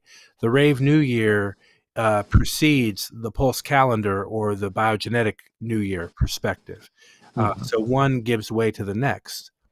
And I would say the dream spell, the human design system, and the gene keys all are a result of the impact or the effect, the acceleration experienced with the discovery of supernova 1987A. This is spoken of in the Gene Keys book itself. That celestial event was a trigger of sorts for an entirely new, let's just say, treasure trove of galactic insight and codices to be made available to the human species now in a contemporary sense. So these are new knowledge systems that our human species was finally ready to begin to integrate with or embody, we could say. Okay, we have been an evolutionary experiment in creation to some degree. So as we have been participating in that, and we make the gene keys and other lenses or modalities like this conscious in our actual lives, we're participating in a transformative evolutionary experiment of consciousness. Consciousness, I would even go so far as to say consciousness awakening to itself. When we talk about the fractality of time, we can also consider each of us are fractals of prime source. We are all fractals of the source. So we all are fractals of the source code, if you will. When we consider these templates or these structures or these lenses through which we can make sense of what's happening with us and through us at this most pivotal time. So the beautiful thing is all of these tools are coming online. Now let's also focus. Gene Key 41 has something called a city. That's the higher spiritual superpower, higher spiritual quality. And when we step into the gift of anticipation, what happens is we magnetize or draw to us with that contemplation, with that emphasis in our lives, we draw to us the Siddhic quality or the Siddhic superpower, which in this case is emanation.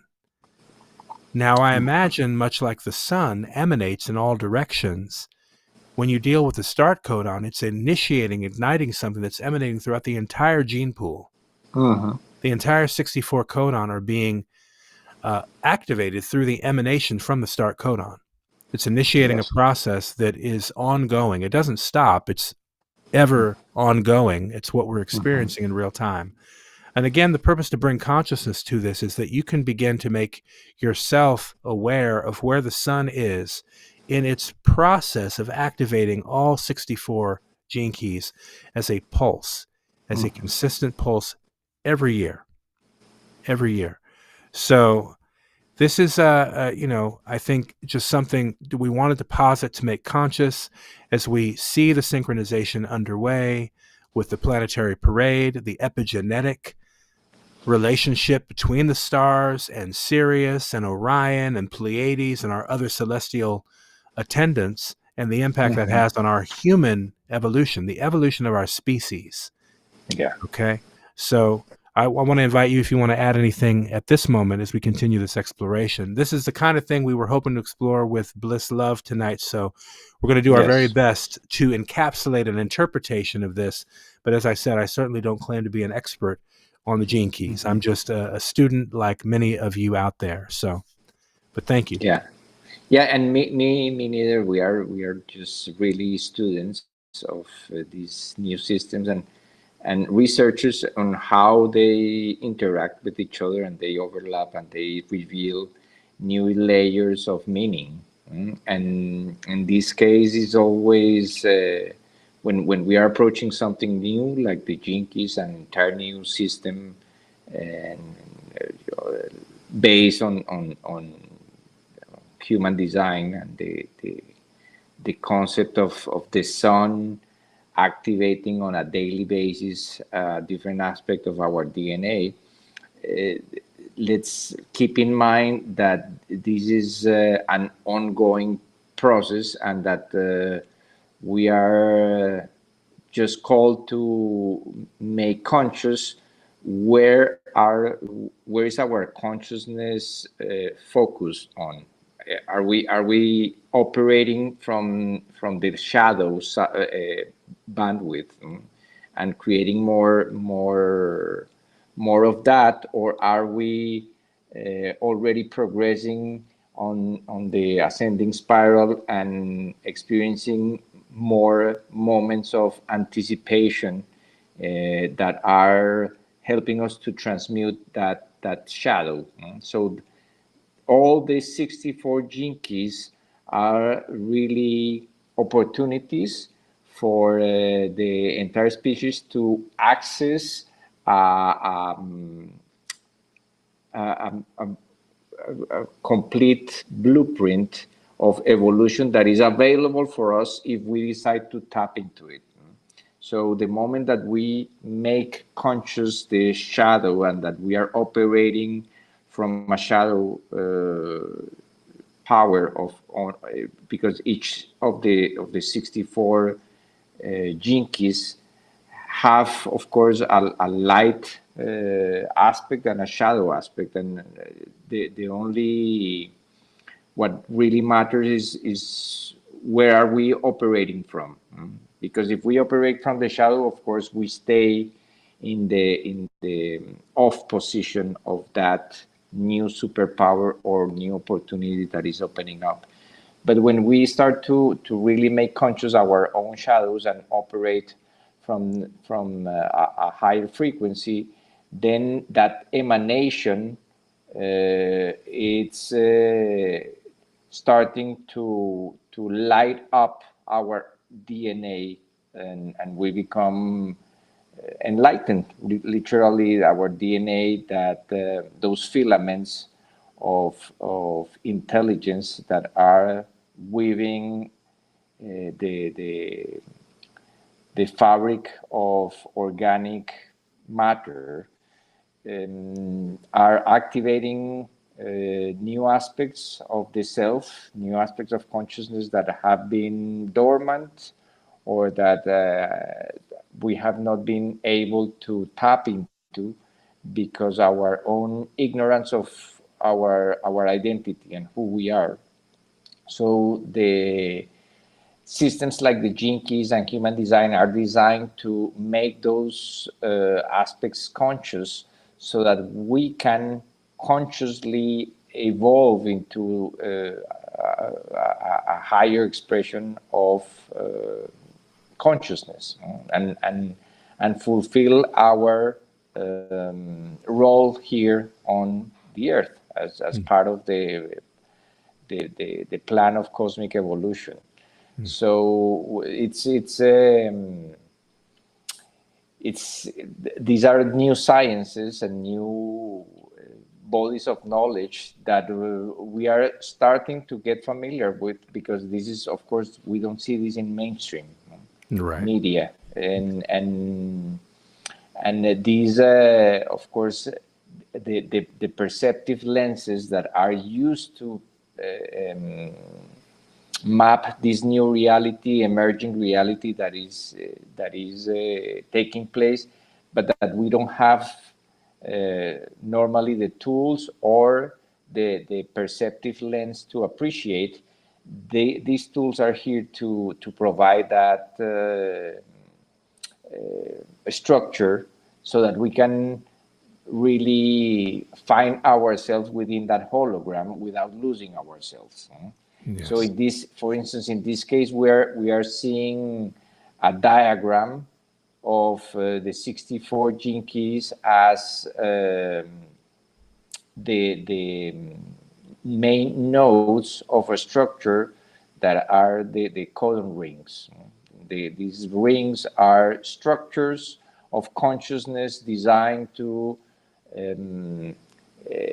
really express aspects of that are hidden aspects of the DNA, and create a sequence, an order, and a progressive buildup of a new species, a new layer of consciousness around especially the human vehicle, but also that is affecting all life on Earth, because we are not independent of the whole tapestry of life on this planet. So what makes this information available is our capacity to make this evolutionary journey in the most conscious and most awakened state possible, so that we can every time that someone reaches that Siddhic power, it doesn't matter if it's only one person in the entire planet, it's helping the whole to access that untapped potential. So every time that we work on our shadow sides and through these tools, we have the opportunity to open the door for someone else to access that field of possibility with less friction, and with in an easier, more enjoyable fashion than just working tirelessly through our own shadows, because this is a collective process. It's just that our individuated consciousness believe that we are separated, but this is really happening at a global scale. That's what the process of the mutation that is taking place in 2027 is going to reach probably a critical mass of humans, and we are going to probably start to see way more evidence that this shift is taking place, and that something magical and unprecedented is happening within our own bodies and for the entire species. It is definitely something remarkable to contemplate, as you said. I mean, just giving attention to our own shadows, nurturing ourselves at that level where we need to shift and evolve and improve is certainly an invitation of our time. And as we look at this 22 codon rings, obviously a few things come to mind, but we can see why it is called the start codon, that being at the ring of origins with that codon ring. And as we mentioned, the programming partner to 41 is 31. So when we look at this diagram, we can start to see the patterning that's beginning to show up and emerge as we look at the frequency pattern of the flow. Just to give us a small indicator, one thing that was brought back to my mind to mention, I think I maybe mentioned it very briefly at the beginning, we also do see another significant number show up that also shows up in this 64 gene key array, but that being the number 49. I was talking about the window of January 10 to February 28 as a window of 49 days. In the Buddhist tradition, 49 is a number for what's called the bardo, or where you basically observe or help support the transition from one plane to another for a soul, a migrating soul, for example, who's left the body, right? There's the bardo window where that soul is basically transitioning into the spirit world, we might say. And in effect, 49, according to the gene keys, holds the shadow of reaction, the gift of revolution, and the Siddhic quality of rebirth. And the reason I'm pointing that out is because what we've also identified about this window where we now find ourselves, we're in a 49-day window where we're in bardo, basically, for an aspect of our human consciousness. Perhaps the part that we thought ourselves to be is beginning to collectively shift and making this transfiguration, this migration from one state to another. And this is initiating now what will become that 260-day window that we're also identifying. There's a real interplay here, one sort of preceding the next. We're really looking at this window we're in now currently with the planetary alignment and parade as a harbinger to the golden intersection of timelines. And this 260-day window is the womb within which the gestation for rebirth of that 49 frequency, will be actually expressed and experienced.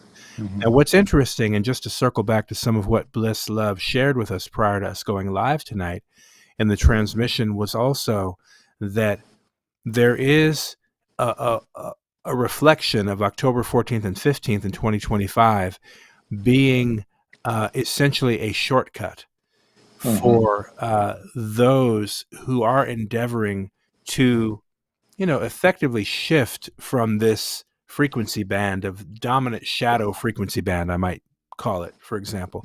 Again, as a way I can interpret what was being shared in the transmission with us. Obviously, if she were here to share that, we would have the clarity that she might provide. But just to give my own interpretation of what was shared to us prior to going on, is that there is a major window or portal that is opening October 14th and 15th. And that it is recognized that this is something that we've been developing towards for a mighty long time. So in other words, what's been revealed to us by virtue of these codes, these codices, is part of an orchestration of our collective evolution that we have the invitation to participate in at whatever level we wish to function or participate. Free will is obviously the frequency here. So you have the free will to do whatever you choose. If you want to choose to stay along a certain timeline here in the third dimension with things happening in the machine world, that's something you could do of your own free will and volition. The invitation is open to you.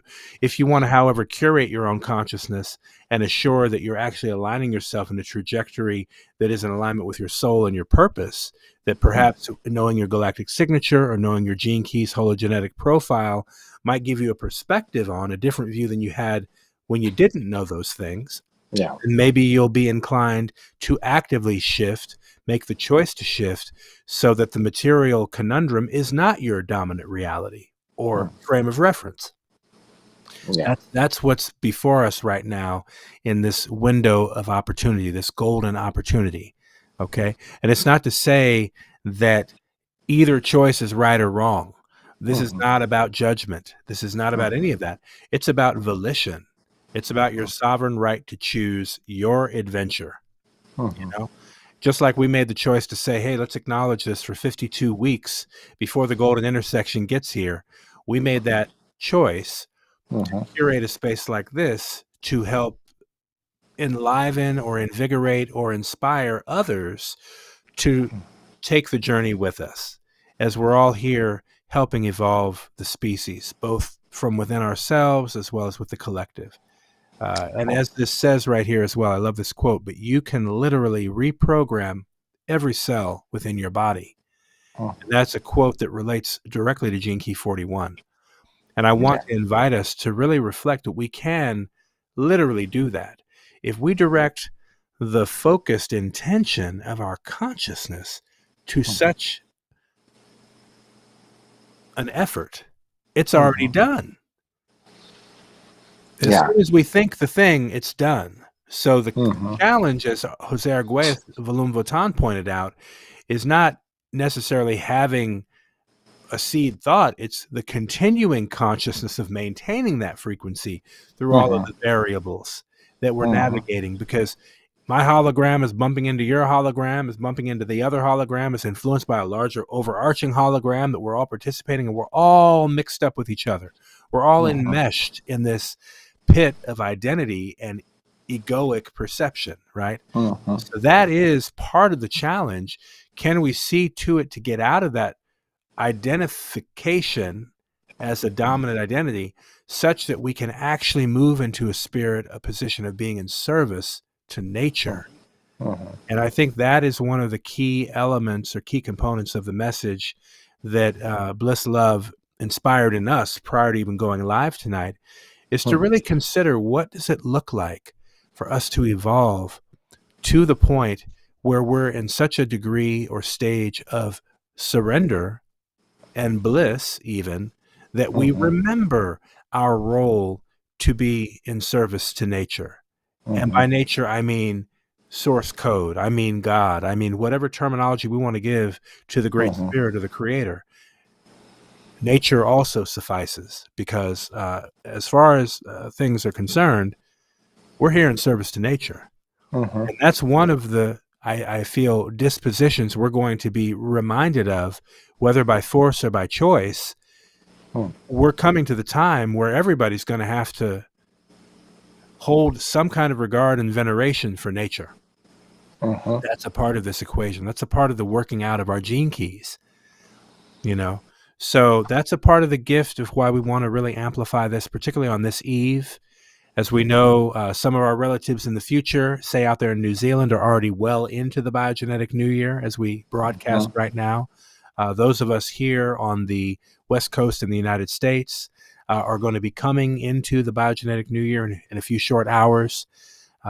Just with all of that, all of this orchestration, we want to invite you to not only go within, but also take a moment and go look outside, connect with the celestial bodies a little bit. Just take your time to go and take advantage of some of that stellar photonic energy coming in, that ancient information that's finally arriving here now, you know, from our ancient and glorious past, that's urging us forward, okay, into this future evolutionary trajectory. So all of that is coming through in this moment as we kind of examine these amazing geometries and get a sense. We want to invite you all to visit genekeys.com, where you can go and you can find the little tab there where you can go ahead and get your own free hologenetic profile. And they even have some new aspects that are coming online as of this current Gregorian month in the entire Gene Keys system that we invite you to explore as well. But certainly start with your hologenetic profile. Get the clarity that you can derive from that to get a perspective on what your shadow frequencies are, what your gift frequencies are, what the Siddhic frequencies are related to your own Gene Keys profile. I think it's going to be very enlightening to you Yes. and for your journey. Yes. Yeah. Yes, and this like the synchronic order, both are daily practices. No? They start to really reveal layers of meaning the more we engage with these living codes. They are the codes of life. Nothing more and nothing less that the essence of life itself. So they are pulsing through us, and as you mentioned before, we are vessels or containers for that intelligence to express. So when we make ourselves available, well, we are becoming vessels for that energy to enter and shift us into a miracle, a new miracle, evolving miracle, Mm. and and bring new aspect of the self into coherence and into unity, back Mm. into the full hologram. All these disgruntled or separated aspects of the self are basically coming together, and the golden intersection precisely brings that focal point of convergence of these aspects of consciousness, and an opportunity to allow the higher intelligence to express through us Mm. Mm. in different ways. Aho. Well, thank you everybody for staying tuned with us on this journey this evening. It's been quite incredible, and what a remarkable time to be on the planet and to be conscious of all of these various factors, just to bring them into your heart and really be present with them. What a remarkable miracle. Uh-huh. In fact, I love the idea. Let's replace the word time with miracle. I'm all about Mhm. that resonance. I love that idea. So Yeah.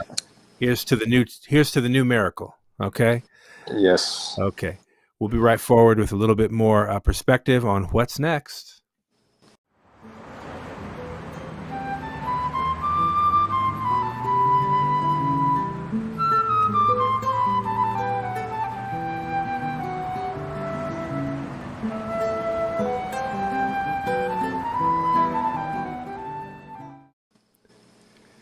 And as we stated earlier, we find ourselves today currently 266 days to the golden intersection of timelines.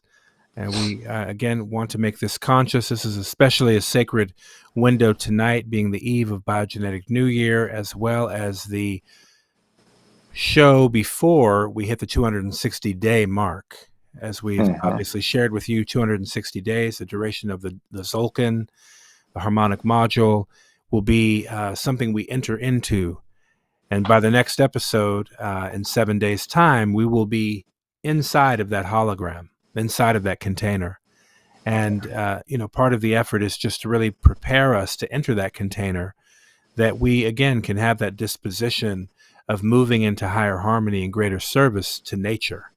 Uh-huh. And it's one of the reasons why making the noosphere, the advent of the noosphere conscious, is to give context to what we're experiencing as a species, what it means to make this shift, what it means when we're seeing the dynamic contrast on the earth plane as it relates to earth changes, for example, and what that's asking of us in terms of our own inner turbulence.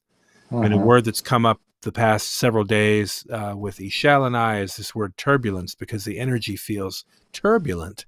We've been experiencing it like that, and we're really tapping into, okay, how do we shift and sift through this turbulence and come to that sort of balance in the process, because the energy is going to do what it's going to do. We're getting influenced and affected by so many different external forces all the time, much less navigating our own internal influences that we also have to grow and shift and evolve through.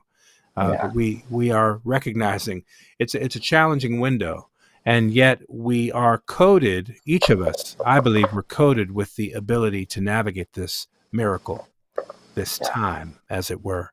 And so it's a beautiful sacred window. 266 days to go. In 6 days' time, we'll cross into that 260-day hologram.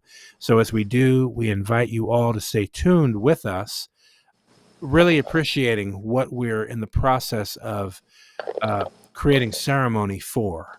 We want to really recognize this is an opportunity of dissolution of the ego. Let's really, commit to what that actually means. What does that look like?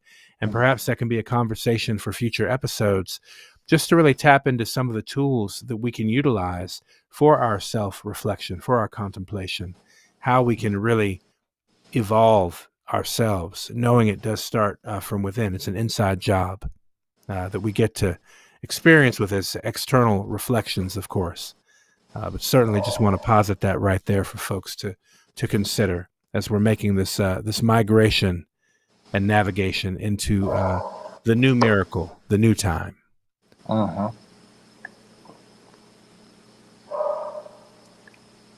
Here you can see some of the factors that we've been tracking just to make conscious, and we'll continue to repeat this so that you really resonate with a sense of comprehension for what it is we're actually acknowledging or commemorating.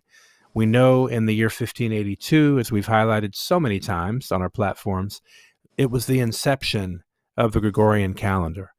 In fact, one of the interesting synchronicities was that on the date February 24th, 1582, Pope Gregory XIII issued Inter Gravissimas, which basically set the stage for the Gregorian calendar, October 15th, 1582, that same year.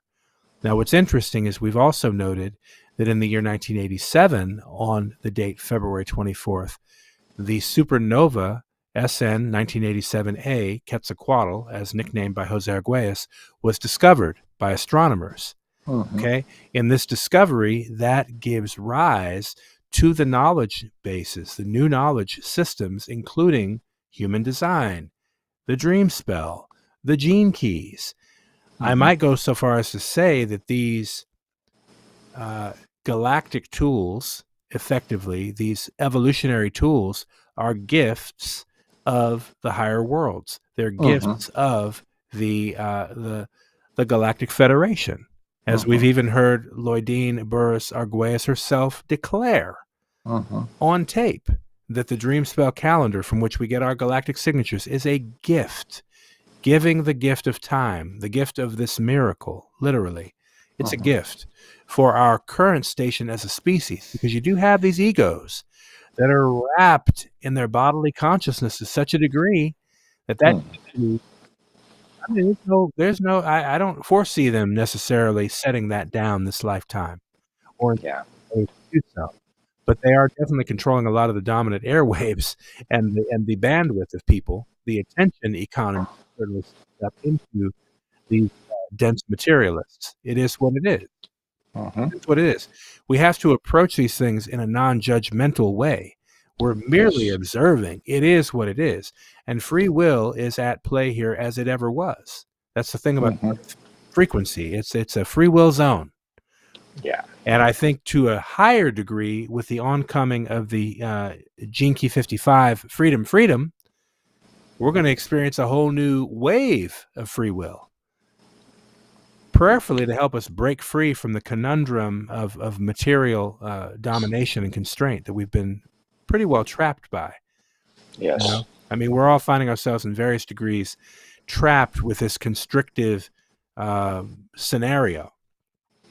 We see it playing out, particularly in its expression as it relates to the material sort of economic structures and the gradual wrenching of that or wringing that and tightening of that, to, I would say, complicate things for people largely, knowingly doing this, by the way, like it's knowing that it's complicating things for people. Yet the nature of the beast, as we talked about from our very first episode, breaking free from the zero-sum game, let's not forget, what we're witnessing in the golden age of America is the expression of the zero-sum game. Like, that is its expression. that is a choice to participate in that particular dominant expression. It's not the only choice before us. It is a choice people can make. And if they choose to participate, that's great. That's their choice. Now, every choice has its repercussions.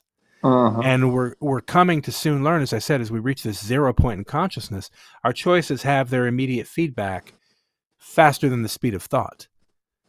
It's moving at that velocity at this point. So we want to be dutiful to not curse ourselves, to not create other constructs that we have to then mitigate and navigate and annihilate. So it's like, playing Minecraft or something like that, like the kids play. It's like, what are we designing for ourselves in our respective hologram? And I want to make this point because I truly resonate with this notion that we're entering a hologram like we've never known. We're literally entering a window of opportunity like we've never actually known, even consciously. And yet the synchronic order is making itself conscious through revelation of these codes, through revelation of these complementary systems. And let's really emphasize the complementary nature of the 13 moon calendar and the gene keys. They are not in opposition to each other. They are perfectly designed as complementary lenses to appreciate for your galactic and your genetic evolution, both of which are coming online in the sacred window. So, our goal and emphasis here is to the best of our ability to make conscious, make sacred, make art. As Ruben invited earlier, when we arrive and approach this sacred portal window of the golden intersection of timelines, come with your heart, come with your art, come with the expression of your art from your heart. And remember that art is at the center of the earth, literally. In the word earth, art is the very center of that word. So time, the miracle is art. Time is art. And our creative response, not our reaction, but our truly creative response to these turbulent times is really what's being beckoned. And part of it also is we don't need to devise solutions. We simply need to surrender to the solution because it's underway, as we said, whether we're conscious of it or not. It's happening to us and through us. Okay. Yes. Now, being aware that it's happening is another layer of joy, even bliss, even exuberance that we can proclaim, an awareness of it and really be present to it. It's organic. It's in real time, as we've seen other things of the machine world challenge us today in real time. I'm not worried about those things because perhaps we don't need those things any longer. The shift is really at such a velocity that this pulse is going to get out there one way or the other. We're doing our best to offer our perhaps insignificant role, minuscule role, a drop in the ocean of consciousness, to try to contribute something loving, something graceful and easeful to the situation. Okay. As we make this consciousness shift, though we don't delude ourselves to think that, it's about us. It's certainly not about us. It is about it's about all of us. It's about our collective shift. And that's really, again, the invitation to drop the ego. And I'm speaking to myself as much as I'm speaking to this audience, because everything is a hall of mirrors, self-reflective, and the human design, I'm a reflector, so I can't get away from it. All that said, please feel free to elaborate, Ruben. Yeah, no, I just concur with everything you just shared. And really, this is a time of preparation to make ourselves available for the miraculous to take place through us. So the more we surrender to these higher frequencies and these all-knowing, all-loving intelligence to continue transforming us without the interference of the structures of the ego or the personality that may keep us trapped into the recycling of the third dimensional material world. This opening that is taking place in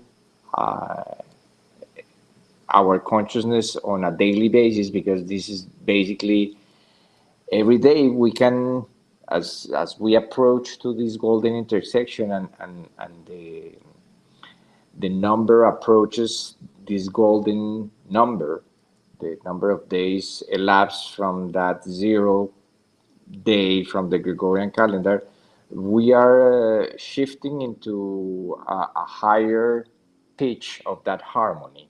We are resonating with. So what can we create based on the resonance of that miracle that is incubating? So what is that new self that we want to birth in 260 days, as on a personal and on a collective level? And in order to do that in the best and most entertaining and interesting way is to really do our best to track the daily energies on the Solkin, to track the pulse of the gene keys, and what are the three main aspects of those codes trying to tell us, so that we can work on aspects of the consciousness. It doesn't require really a full commitment to learn by memory everything that we share, but really to open up to what each of these tools have to offer, so that we can contemplate our own role, and in that process evolve, become really conduits for evolution to take place. So we are going to, in this entire week, we are also creating new materials and infographics that we hope that are going to make the process way more easy. And also we will be communicating on that in the next episode of everything that is now available. The idea is to also make available the entire path to, or this journey of 260 days as a navigation book called the Ephemeris, based on the golden proportion and the golden ratio aspects of time that are being revealed. And we have for this next episode on Kin 204, exactly 260 days before the start of the alignment, the mathematical alignment that is taking place in the background. We have the tools to navigate that alignment in full awareness and full consciousness. So thank you again to everyone that is tuning in. Thank you, brother, and Giselle and Alejandra for bringing again all your heart and love in doing this work, and just a big gratitude also for Unity Grace, that we met in this path of evolution a long time ago, and we are honored that she was present today in her communications and in the ethers. Absolutely. We give great thanks. Everything's in perfect divine order, and we would love to encourage you to visit our online petition. This relates back to the calendar referendum initiative, Cry 2028, a little bit down the road, but certainly encouraging people to shift their calendar from a 12-month Gregorian framework to a 13-moon, 28-day frequency, just as one effort to shift consciousness and return to a natural stasis, a natural relationship with nature. on the basis of human fertility cycles as well as the biological cycle, that being the 260-day count. So we certainly encourage you to be part of helping encourage a shift into the new miracle, the new time, as it were. And also, certainly, we invite you, as usual, to go to our website where you can acquire a version of the current year 13 moon 28-day harmonic synchronometer that we make available on our website, theharmonicfactor.com. Feel free to scan the QR code on your screen. It'll take you right there. We also encourage you to visit lawoftime.org, where you can find some other time tools for your journey. As we mentioned earlier, also visit genekeys.com to get your hologenetic profile for free right there, just to get some clarity on what is comprising your own genome, as it were. Really helpful insights and information can certainly be derived from that. And what better time to get connected to that than at the start of the BioGenetic New Year, so you can actually get entrained and in sync with that awareness as well as you make your journey through the phases and changes of life. Okay, so we certainly encourage you to stay tuned with us. We'll be back for a new episode in 7 days' time, episode 17, as we continue our ongoing journey of 52 episodes. The journey continues, and we're so grateful for every step of the way. Again, big shout out to Ishel and Alejandra for always having our backs and supporting this effort, moving us forward with such beauty and elegance and grace and great creativity. So big up, and a special shout out as well to everybody tapping in with us from around the world on our live chat. I see a lot of fun being had by folks showing up and sharing some banter and some chatter there in the live chat. So we give thanks for all of you showing up to be with us on this day today. So thank you, everybody. And from our hearts to yours, we just send you our very best. We wish you all the very best. And happy BioGenetic New Year, everyone. Okay? In Lakesh, and until next time, we love you. Peace and love. Tune in with the Galactic Spin podcast and expand your view.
Galactic Spin podcast and expand your view.